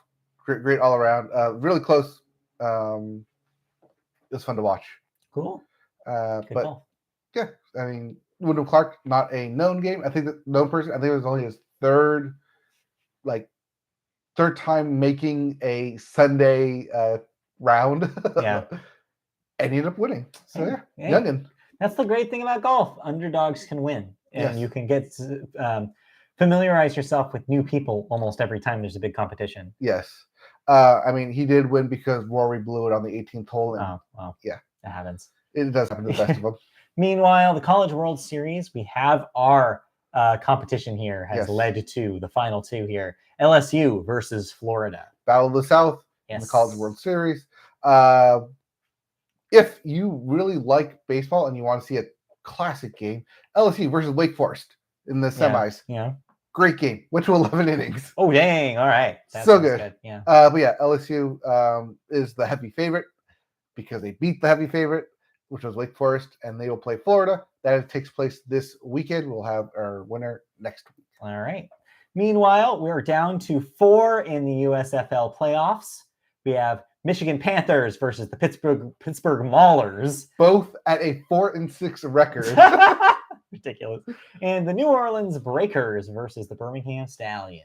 The New Orleans Breakers, which we talked about last week, were already in the playoffs. Mm-hmm. Birmingham Stallions barely got in, but they are also the defending champions. So there you go. We will see what happens soon. And then the NBA draft happened. Yes. Victor Wembanyama, I got there, is the number 1 overall draft pick in the 2023 draft, going to the San Antonio Spurs. Once again, I mean, I feel like we say this every 4 years, but a once-in-a-generational talent. Sure, yes. Gone as a number 1 pick. Get used to saying his name. I have to, yes. I'm going to have to get used to saying Wembanyama. Wembanyama. Played in the French League. Did not play in the U.S. Interesting. This draft for the NBA, 4 out of the top 5 picks did not play in college. Wow. They played overseas. Interesting. You think that's a, no pun intended, sea change that we're going to see happen in the NBA draft from here on out? I mean, let's see. Top player right now is Nikola Djokovic, played overseas. Right. Giannis Antetokounmpo, played overseas. Yeah, it seems like less and less we're seeing college superstars translate to the NBA.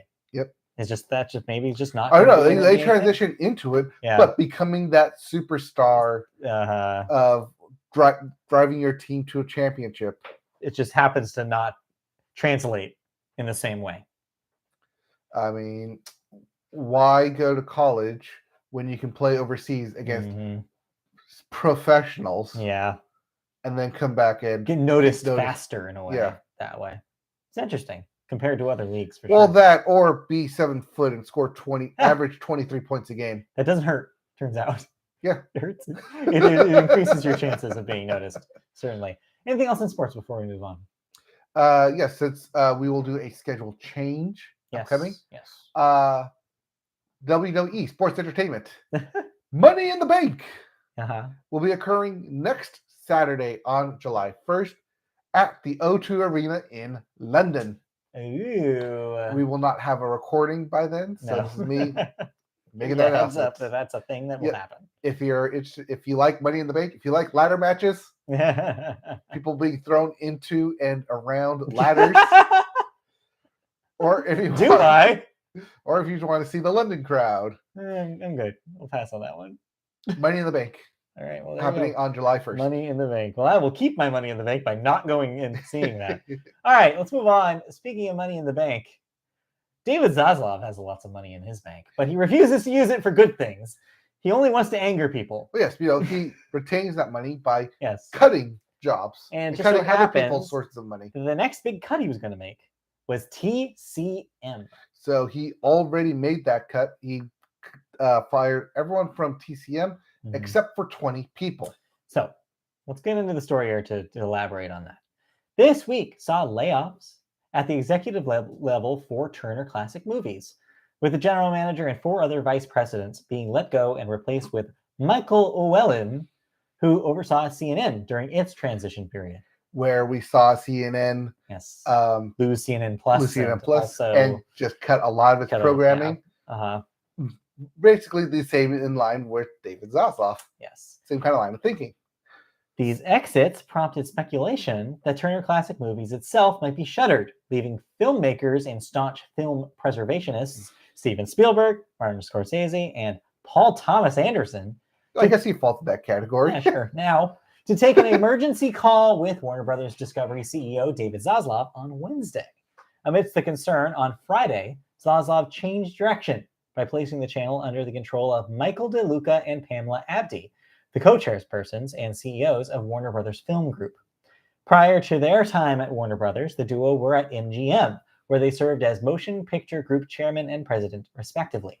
The pair was honored for their body of work with the PGA's Milestone Award in February. Yeah, I saw a social media freakout when these headlines hit, because everybody was like, well, what the hell? How can they kill TCM? Where will all these movies go? It's like kind of a weird move to make. I mean, the Criterion Collection.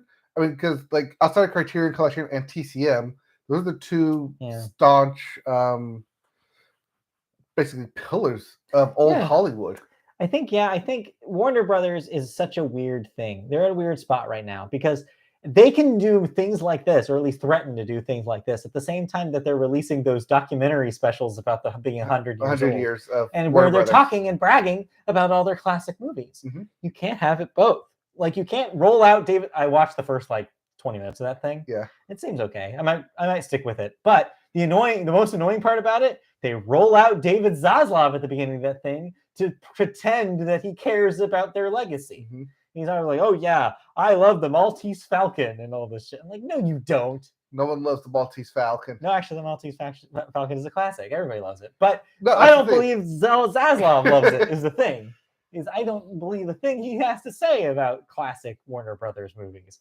And this is the kind of move I expect him to make. But you can't have it both ways. You can't say that Warner Brothers cares about this shit and do things like this. Like, you can't have both. And I'm glad that these guys, as rich and powerful as they are, decided to take times out of their golf breaks and decided to call Zaslav and be like, I'm sorry, you're doing what? It's just every week we're getting some frustrating story out of Zaslav about something he's doing. And it's just like, how many of these are going to happen before like the Hollywood system even is like angry at him? That's because he swims in the pool of there's no such thing as bad press.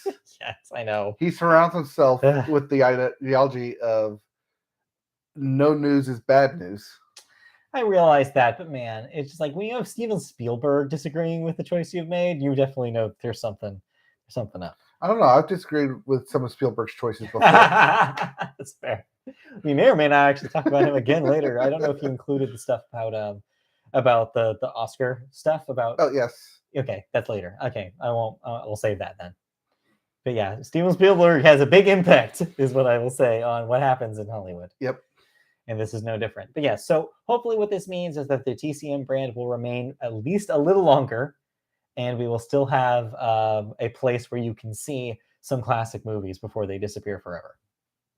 For now. All right, let's move on into our second story here, which is, I guess, tangentially related to television. A little update on Vice Media. Vice Media, as most of you probably know, filed for Chapter 11 bankruptcy back in May. They are now set to be acquired by its lenders Fortress Investment Group and Soros Fund Management. Vice representatives released an internal memo that was sent out to employees confirming the deal with its own backers. The deal is slated to close in 2 weeks by July 7th. A court hearing on Friday made it official, with Fortress paying $350 million, whereas Vice was valued at $5.7 billion back in 2017. Times have changed. Although Vice Media owed Fortress $474 million when they filed for bankruptcy in May. Bankruptcy's whole point is to make sure you're paying the debtors, or paying the people who you owed. So they're basically paying themselves. Yeah. Vice's lawyer, Fred Sosnick, said in court this sale would put the company, quote, on a secure footing for the future, unquote. Sosnick said 10 proposals were received for the acquisition of the whole company and 5 for certain parts of their business. So this means that the bankruptcy is largely over. They will be all that debt will be taken in by Fortress. And Fortress has the choice whether they want to continue Vice as its own brand, what brands they continue. Like, they get to basically call the shots now what Vice becomes in the future. At this point, though, I feel like the name's tarnished. Just get rid of it. It is. I feel like they're going to sell the parts, especially since that's what they owed. Yeah.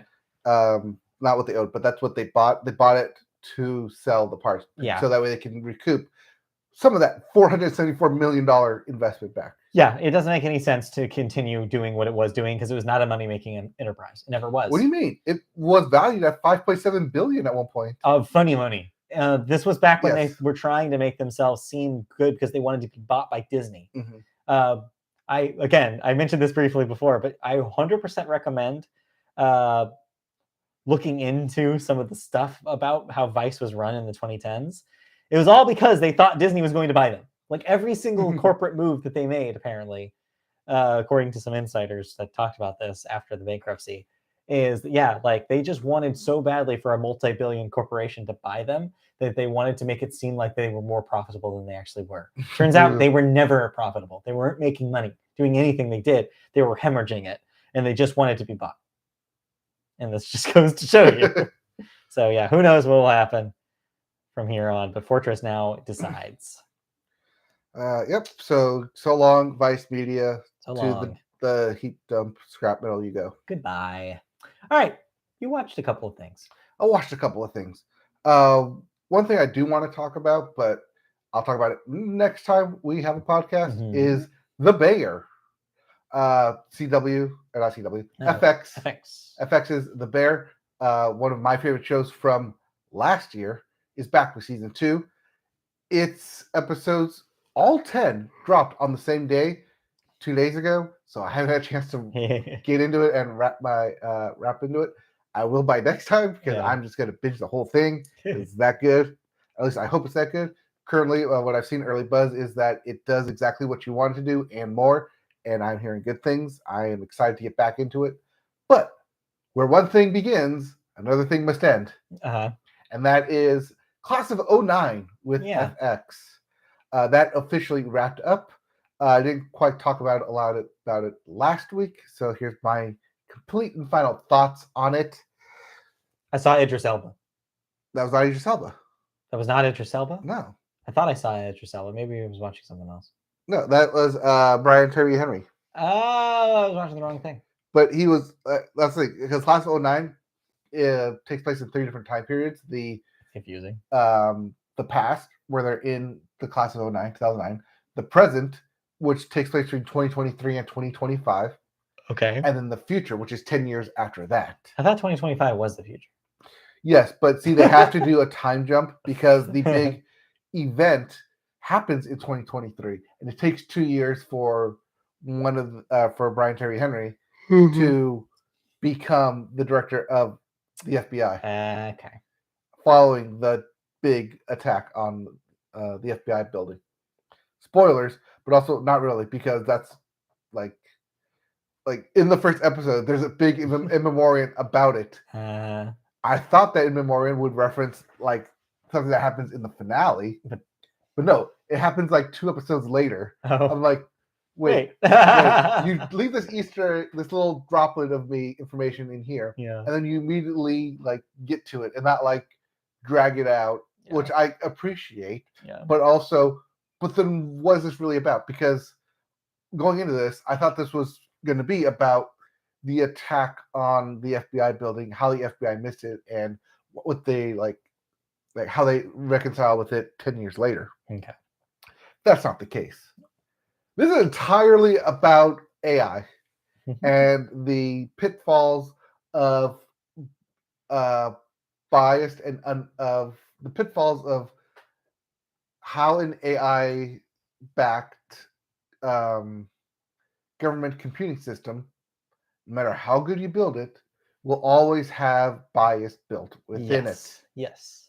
That's the entire thing that's trying to say. Okay. Is that if, and more likely when, AI becomes the norm to help solve crimes, as good as it is with help solving crimes, it will continuously look for crimes to solve. Even if you reach a high point of incarceration, there will always be a new threat. There will always be something that the computer itself, the AI, will see itself as a threat, whether to a threat to itself or a threat to anybody. That even discourse and studying the history of it can be seen as a threat because you're learning what not to do, or you're learning how to avoid those previous pitfalls. So right. It's an easy slippery slope. I think it's something that could have been done better, but it's also something that I think took the easy way out of saying AI, we don't know what it could do. But also don't build your own biases into it. But also maybe everyone's just inherently biased and we can teach AI just to inherently be biased. I mean, yeah, this has been a conversation in the AI kind of talks, even before this recent uptick in AI talk. It's just, as long as you're basing stuff on like human language models, it's going to take off of human language, and human language is from humans who, like you say, they are inherently biased. It's just the reality of it. And there's no way to take the bias out. There's no way to program it out until like, it just, who knows if it's ever going to get better. We can't run from ourselves, almost is the metaphor here. It's like, and so it's interesting to have this kind of this approach in in a show like this. But yeah, I get what you're saying though. Also, where it's like it leaves the storytelling a little open-ended. Yeah, I mean, and even like if they were to do a season 2, I'm not sure how because, well, 1, the class graduated. 2, in 09. In 09. 2, you kind of wrapped up what they're currently doing, right? And you're also talking about the future already. So you know what happens. Yeah. So if your story resolves itself in the future, to have a second season is basically to like show how we got to that future, even though we know how that future is going to resolve itself. Or just call it class of 10 and move on to the next group. Just take it outside of the FBI. Go to CIA next. Class of 10. Let's do it. Anyways, class of 08. It's just about just the prequel. My high school. No, anyways. Don't take yourself there. Yeah, I'm always All dating right. myself. Anyway, All right. anything else? No, just it's there. It's fine. I don't expect a season 2 from this thing. Actually, I have a good segue. Speaking of AI. Yes, and AI and credits. You saw this. I saw some bits of this. I'm like, I think it looks bad, but I guess I'm outnumbered. Secret Invasion on Disney Plus. Yes. And apparently a studio was contracted to create the opening credits, as they usually do, and they decided to use AI to help create those opening credits. Yeah. I get the aspect of what's trying to say in the opening, but at the same time, you're right. It just does look bad. It looks weird. It looks weird. Bad. I mean, it's supposed to be like things are uncertain and uneasy, but at the same time, can it be cleaned up? Yeah, I don't like looking at it. There's a thing about AI art. Every single piece of AI art I've seen, there's something weird about it. I can still tell that it's not real. And as long as that's the case, it's never gonna. It's always the 8 fingers. I think they fixed the fingers, but yeah, that's a good example though. Like that kind of uneasy, uncanny valley feeling that you get from looking at AI now. I don't know if it's gonna get better because I feel like no matter what, you're always gonna know. Like we look at human faces and human bodies all the time. We're gonna be able to tell if it's not actually a human. Like I think people who are in this industry don't realize that it's always gonna be a little weird. But anyways, so yeah, Secret Invasion. Beyond the AI stuff, there's actually a show here. But is it any good? It depends. So okay. Well, because the first episode is out. So remember the Skrulls from Captain Marvel? Vaguely, yes. Well, they're back in Secret Invasion. Okay. And that's what the show is about, is that there are still Skrulls that live among us, disguised as humans, and they live in secret. Yeah. But they're also looking for their own home. And hey, that home just might be our home. And do we want to wait to find out? Hell no. No, because Samuel L. Jackson is here. Yes. To figure it out. To figure out what is going on. Nick Fury is back. Nick Fury is back from being dusted. Yeah. And from his vacation / running Saber up in space. He's back down on Earth. Okay. And he is the only one who is able to seek out the Skrulls, find their agenda, and defeat them in order to save Earth. Sure. Because you can't call on superheroes because the only person you can trust is yourself. And the only person we can trust is Nick Fury. Yeah. Except in the opening episode where they show that even a Skrull can look like Nick Fury and betray you. Because of course they can. So, same thing that I had in the middle of this comic book run, famous comic book run, is if everyone could possibly be a Skrull, where does the truth come from? Who's running the show here? Well, what is truth? Truth is just objectiveness based on your own thoughts and experiences. Yeah, like it's a premise that already is on shaky ground. But do you think they're going to do an okay job with it? Like, as an adaptation of the comic series, do you think they're doing okay? This is a very loose adaptation. As these are. Yes, this is a very loose adaptation. I don't expect them to follow it beat for beat, but they're taking the Secret Invasion name and the concept of Skrulls live among us. Running from there. And go from there, yeah. Okay. So is this going to have any effect on future Marvel movies? I say that knowing the answer is yes. No, I mean, we know that Nick Fury does appear in the upcoming Marvels. Right, because he practically has to. Well, he's also in the trailer. Yeah. So this should lead into that. Okay. We'll see. But yeah, this is, I think, 8 episodes. So yeah, you'll catch us back up once we see a finale for this. Yeah, it's a summer handful of weeks. And this will precede Loki season 2, which is the show a lot of people are actually waiting for. Yeah. Got it. All right. Well, that has been your Disney Plus update. Anything else that we need to talk about before we move on? I didn't really watch anything. Never Have I Ever is back on Netflix. And what else is up there now? We talked about Black Mirror last week. Talk about Black Mirror. That's, I think, it new stuff wise. I can't think of anything else right now. So that means we can move on to some cancellations and renewals. What am I no longer watching? You're no longer watching American Auto on NBC, as that has been canceled after 2 seasons. So RIP. Yeah, this was the last show for NBC that was on the bubble. Yes. Officially canceled, just like with everything else. Yes. Young Rock was in that bubble as well. Right. And the other one was American Auto, and it was what's the other one? I don't remember. Yeah, exactly. See how forgettable it was.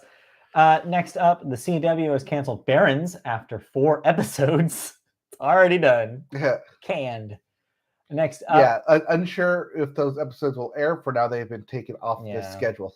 Probably not, is my guess. Disney, is this a CW Seed still a thing? Can they just put stuff there? Disgustingly titled CW Seed. Ugh, gross. Disney Plus is said that the 4th season of High School Musical, the series, will be its final season. Yep. So look forward to that. And then The Wheel at NBC canceled after 1 season. The Game canceled after 1 season on Paramount Plus. Paramount Plus also went through a slaughter fest of their stuff as well. Grease, Rise of the Pink Ladies canceled after 1 season. Queen of the Universe canceled after 1 season. And Star Trek Prodigy canceled after 1 season. Those last 3, by the way, are going to also be taken off the service in a WB style move. Yes. Star Trek Prodigy will still be shopped around for a 2nd season. Okay. That has been shot. Interesting. Unsure where it will land. Yes. Because Star Trek is CBS. Yeah. Those are your cancellations. Renewed this week. Fubar will get a 2nd season on Netflix. That's the Arnold Schwarzenegger thing. Sure, why not? I guess enough people watch that thing for it to get 1 more season. And only 1 more season. Well, Arnold Schwarzenegger probably said, I want another season. Yeah, probably. 9 Perfect Strangers will get a 2nd season on Hulu. Which I think is, what's that guy's name? The guy from Perfect Strangers? Huh? Never mind. If I had the guy's name, if Christy was here to help me, then I would have made a really funny joke about 9 Perfect Strangers, but I can't make it. Bupkis, that's the Pete Davidson show, will get a 2nd season on Peacock. Yeah. And those are your renewals for the week. 1 death this week. Stockton Rush, age 61, CEO and founder of OceanGate. We do not have time to get into the OceanGate stuff this week. But yes. It has nothing to do really with what we talk about here, besides the tangential James Cameron relation. Yes. We don't really have time to open that can of worms. No. Just look it up if you didn't miss, and somehow you were able to miss it, but just Google submarine and you'll find it. I mean, yeah, something happened this week. Yeah, something happened this week involving a submarine in the Titanic. Look it up. We don't have time to talk about it. It was tragic, and people made jokes about it. So was the Titanic. Yes. And that's our joke about it. Let's move on to the last section of the show, and we'll talk about some movies. Weekend box office numbers is the first thing we talk about, as usual. And your number 1 movie debuting this week to a measly $55 million. Ooh. The Flash, which is now, we can officially say, a box office bomb. Oh, no. Who could have seen this coming? Sorry. If only they went back in time. It turns out, Fixed it was never worth it. They should have bailed on it as soon as the Ezra Miller stuff came out. They decided to go forward with it anyway, and this is where it leads you. A movie that will be probably immediately forgotten when DC starts doing their new stuff. So, R.I.P. The Flash. We hardly knew you. Next up, number 2, Elemental. Another disappointment. Only $29 million in its debut. One of the weakest Pixar openings ever in the history of the studio. Second to The Good Dinosaur. Yes, only second to The Good Dinosaur. Mixed bag review-wise. It seems like some people got it, some people didn't. I am fascinated. I am very curious about this thing. I want to see it just to see what the hell happened. Because it was also a $29 million in a limited release. It's going to get a wider release this weekend. I do not think that it will make any more money. Well, it's supposed to be limited so that way you can get a word of mouth. We'll see. To say, hey, you should go see this in theaters. But I feel like Pixar shot itself in the foot with its latest releases outside of Lightyear. going straight to Disney Plus. We will never truly know what like any of those movies that were supposed to be theatrical releases that weren't would have done. I mean, between the only ones, it's Soul and Turning Red. Yeah, I know. I still believe, even after this, I still believe Turning Red would have been a huge smash. Yeah. And it wasn't. They didn't give it a chance. And Elemental, the one they did give a chance, I don't know why. They did them. It wasn't like there was a lack of marketing. They marketed this thing. I just think people didn't know what it was. Okay. I'll tell you how bad they didn't market this thing. What are they trying to do? That's the thing. That's what I'm saying. They marketed it, but they didn't do a good job of telling you what the movie was. It's about elements. They gave you the premise that there are elements and that it's maybe a rom-com, and that's it. And then there's also the trailer that was like, oh yeah, it's a rom-com, but there's also all this crazy stuff happening, and they need to escape, and there's action stuff. Okay, what is your movie? What is the movie? What is their goal? I don't know what their goal is. I mean, there's a conversation there about like the problem with the modern trailer. Mm-hmm. I think also here, which is trailers don't tell you what movies are about anymore. Yeah. And so that's part of it is like, but regardless, disappointing because I think there was promise here in this. I just on paper, a Pixar rom-com sounds like a wonderful idea that they could have done so many things with. I want to see it to see if they were able to at least accomplish some of that, but it seems like largely no one was convinced to see it. Disappointing. I don't know. A rom-com for children, though? I think it could work. Anyways. But what still is working, though, Spider-Man Across the Spider-Verse, which made another $27 million. Yes, that's right. Only $2 million less than the new release of Elemental. Yes. And that is now at $279 million. And I am about to hand them 30 of my own dollars in about 2 hours. So I will enjoy it. Number 4, Transformers Rise of the Beasts with the $20 million this week.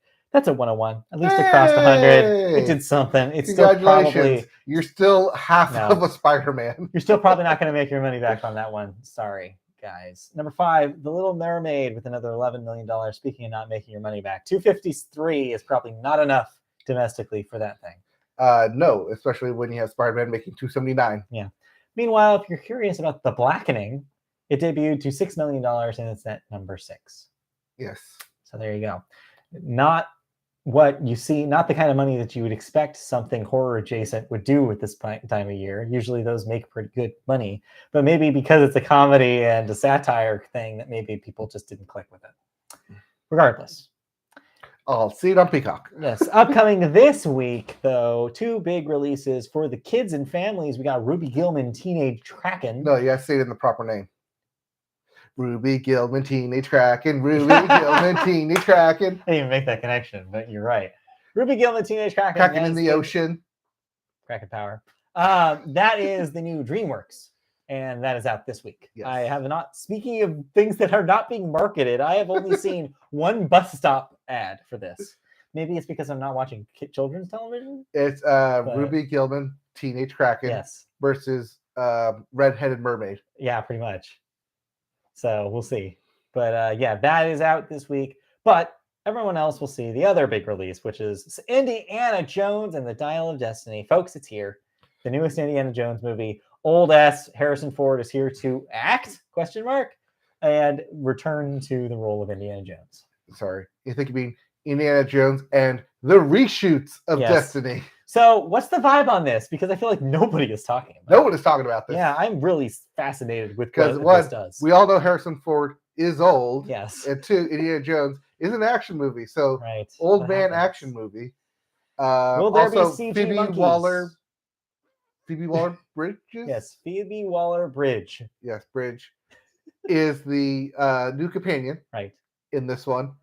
And it's a dial of destiny. For those of you who are wondering what a dial is. Yeah.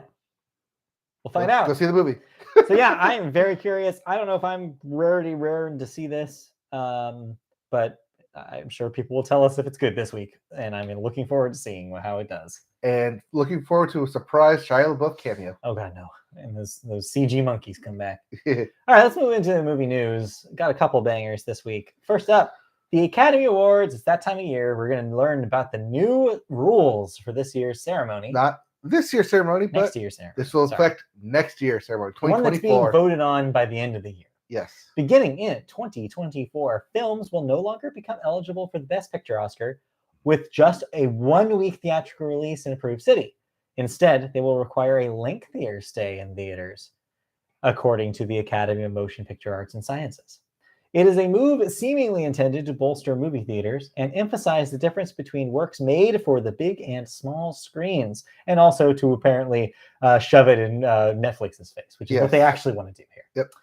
Upon completing the initial qualifying run of 1 week theatrical release, films will now have to meet the following additional standards for Best Picture eligibility. 1, an expanded run of 7 days in 10 U.S. markets. 10! Count them! Yes. That is 10 of the top 15 markets. 2, any film expansions after January 10th will need to be verified. 3, this is because films that release on that last qualifying day of the end of the year will still have until January, this goes to the next point, January 24th to be released. Yes. 3, expanded plans must be completed by January 24th. And 4, as you mentioned, will release in the top 15 international, and this is also international theatrical markets. Yes, this is because in order to widely appeal to a more global audience, they want anything considered a best picture to be showcased around the world. It makes sense. These rule changes are more likely to impact the plans and pocketbooks of streamers, indies, and overseas distributors, which typically do not keep films in theaters in major cities for quite that long. By requiring films to screen in more markets and for longer periods of time, the Academy appears to be trying to prop up movie theaters and emphasize that. Wait, we just read this. Okay, so basically, yeah, I think I've put that twice. This is kind of a dual move. I think what they're trying to do, on top of bolstering movie theaters, which is true, I think also we should probably mention that this seems to be a move to make more popular movies eligible. Because think about it. The longer a movie is out in theaters, the more word of mouth it's going to get. You're going to have more time for it to gather steam. So not only does this kick streamers in the ass, because Netflix can no longer do we're releasing it in New York and LA for 1 week, we're good. Yep, limited engagement. So it does that, but it also means that your RDA 24 stuff also has to get wider release than it usually does. You can't just go to the indie theaters anymore. This is a move to bring more big budget movies to the Best Picture race, which just makes the Academy Award look better, and it gets more eyeballs on the telecast. So really, it's an interesting move in that way. I think you will see a backlash to this, especially from the indie studios. Well, yeah, the big Hollywood studios are already doing this. They're already putting their stuff in wider markets for long release dates. But what I was going to say is the problem is that this is expensive. The big studios can do this because they already are doing this. It's not about them. The indies are going to be hurt by this. There's one out right now called Past Lives. Yes, I've heard things about Past Lives. Yes. If you're not... But it's from the festival circuit, though. Right, exactly. And something like that, if like the distribution deal that a movie like that traditionally gets is smaller than what they're talking about here, you're not going to see that in that many theaters, except this means that if you want to be in that race, you have to spend the money to do that. And to me, that's a little disheartening, because some of the best picture winners are the ones that get that big push because of word of mouth from a smaller release. And maybe the age of that happening is maybe coming to a close here. See, this is all retaliation from Roma not winning Best Picture. Yeah, I know. It's like, yeah, to bring up an earlier point, Steven Spielberg's and the elite of the Hollywood are so scared by streamers taking over the traditional model that they're doing drastic measures like this. And this is just the latest salvo in that war.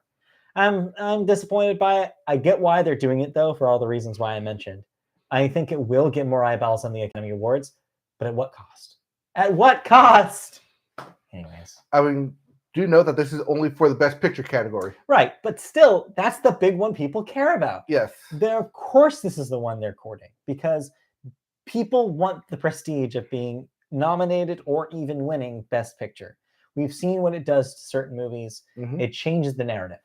It changed the narrative about Everything Everywhere All at Once last year. It changes the studios, too, behind them. Oh, yeah, absolutely. It empowers... I feel like this targets strictly A24, because in a lot of ways, it takes it back to like Moonlight, which was a limited release. A24 and Annapurna are big, but they're still smaller than the big studios, and they can only do so much. So this almost like adds like a little like, yeah, it makes it more difficult to have the expansion that they were probably hoping. And yeah, needless to say what it does to stuff like to streaming networks like Netflix. All right, so what they did is to just combine to Annapurna 24. Absolutely not. All right, let's move on to the second story. We have a little update about the DGA. So writers still on strike. Yep. SAG-AFTRA have until next Friday, the 30th. But as we reported before, the DGA did get a contract 2 weeks ago. And the question was whether or not they were going to ratify that contract, because if they didn't, that would set up for their experience to basically add credibility to the other strike, and basically say like, well, if the DGA didn't do it, the writers want to also stand up and say we want that too. Or have the DGA join in solidarity with the writers for a combined union attack. Well, we got bad news, because that dream of the 3 guilds being united in solidarity is officially over. The DGA decided to ratify their new contract, which means they will not be going on strike. The DGA announced Friday that 87% of their membership had voted in favor of the agreement, with about a 41% turnout. That means less than half of possible voters of the DGA decided not to vote. Yes. Or or did vote, which means that more than half did not. Yes. 59, basically 60 percent didn't not cast a vote. Yeah. Of the 40% that did vote, 87% of them voted to ratify the new contract. Right. Still much lower numbers than you saw in the Writers Guild vote to strike, for example. Yes. It seems like there's just not enough passion in the DGA, which we knew going into this. Anyway, the guild said the turnout was the highest ever, though, for a ratification vote for them. So it just means directors are always lazy. From 6,728 members voting out of the 16,321 eligible.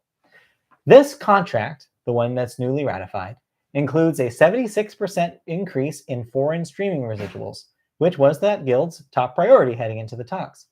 It also includes provisions on artificial intelligence, family leave, and increases in minimums of 5% in the first year, followed by 4 and 3.5. The AMPTP is still in talks with SAG-AFTRA, as we mentioned, which represents 160,000 performers. That contract expires on June 30th, and the leadership could call a strike if no deal is reached by then. If they strike, they would join the 55-day-long strikers at the WGA in solidarity. The studio group typically seeks to apply the terms of one guild to the other two in a system of pattern bargaining. This is what's happened in the past. Yes. But both SAG-AFTRA and the WGA have said now they will not be bound by the terms of the DGA contract, especially now after their contract has been ratified. Yes. The pattern bargaining was used to end the 2008 writer strike. Yes. So, yeah, this is disappointing, because having all 3 arms unified would have sped up the process. It would have also crippled Hollywood. Right now, they are losing about $30 million a day just from the writers not being on set from striking. Yeah. It's roughly $1.5 billion for 55 days. Well, with the directors decided that moves the football to the actors. And we only have like a few days to find out by the 30th what happens ultimately with their deal. If there's no deal, they go on strike. And when the actors are on strike, you extra can't make shit. Like, if you think you can make shit without writers, good luck making things without actors to be in it. It's just all variety all the time, I guess, in that case. And no one wants to see that. So yeah, it'll be really, really interesting to see what happens when that shoe drops by the end of the week. But yeah, the DGA is out. They made a deal. They're happy campers, presumably. And now we wait and see. We wait and see. Yes, because the 30th is not that far. No, it is Friday. Yes, it is 1 week away, and we will see what happens then. So next episode, we will know what happens with the SAG-AFTRA contract negotiations. Indeed. But in the meantime, yes, that's it. That's it for the Media Boat Podcast. We have no movie thoughts. Like I said, I'm going to try to see Spider-Verse today. Finally, We'll see. Yeah. I don't think we have a double feature in us, so I don't know if I'm also going to see Elemental. Maybe not, but Okay. soon. Thanks for joining us, though. This has been the Media Boat Podcast. We'll be back next week on a new scheduled day. Yes, as we alluded to throughout this episode, Yes. we will be shifting up our schedule. We will no longer be, recording these episodes on Saturday morning. Instead, we'll move to Tuesdays. So, also, except yes, the Tuesday that we want to move to is July 4th. So, yes, because of the July 4th Independence Day holiday here in the U.S., we will be recording Monday night. But the show will be up on Tuesday for you in your feeds, whether on youtube.com or on the Media Boat podcast feed that you can find on Spotify, Apple. Yes. Apple Pay. Apple Play. No, Apple Podcasts, Google Play, Amazon, wherever you listen to podcasts. After that, we will go on to a Tuesday release schedule from there on out. This does mean, it'll be a while until we do a live show. We'll let you know, maybe on certain special occasions, we will get in person and do live. This is all because, there are life changes happening very soon that will change some schedules up. And so this is just, to me, more convenient for our schedules. So we apologize for not having live shows, but hey, no one watches them anyways. Yes. Sorry for a couple times that we had a live show. That doesn't mean that we're going away, though. We will still have a new show for you every week. And hey, recording on Tuesday will give us more time to talk about stuff that happens over the weekend. Mm-hmm. And that's just good for everybody.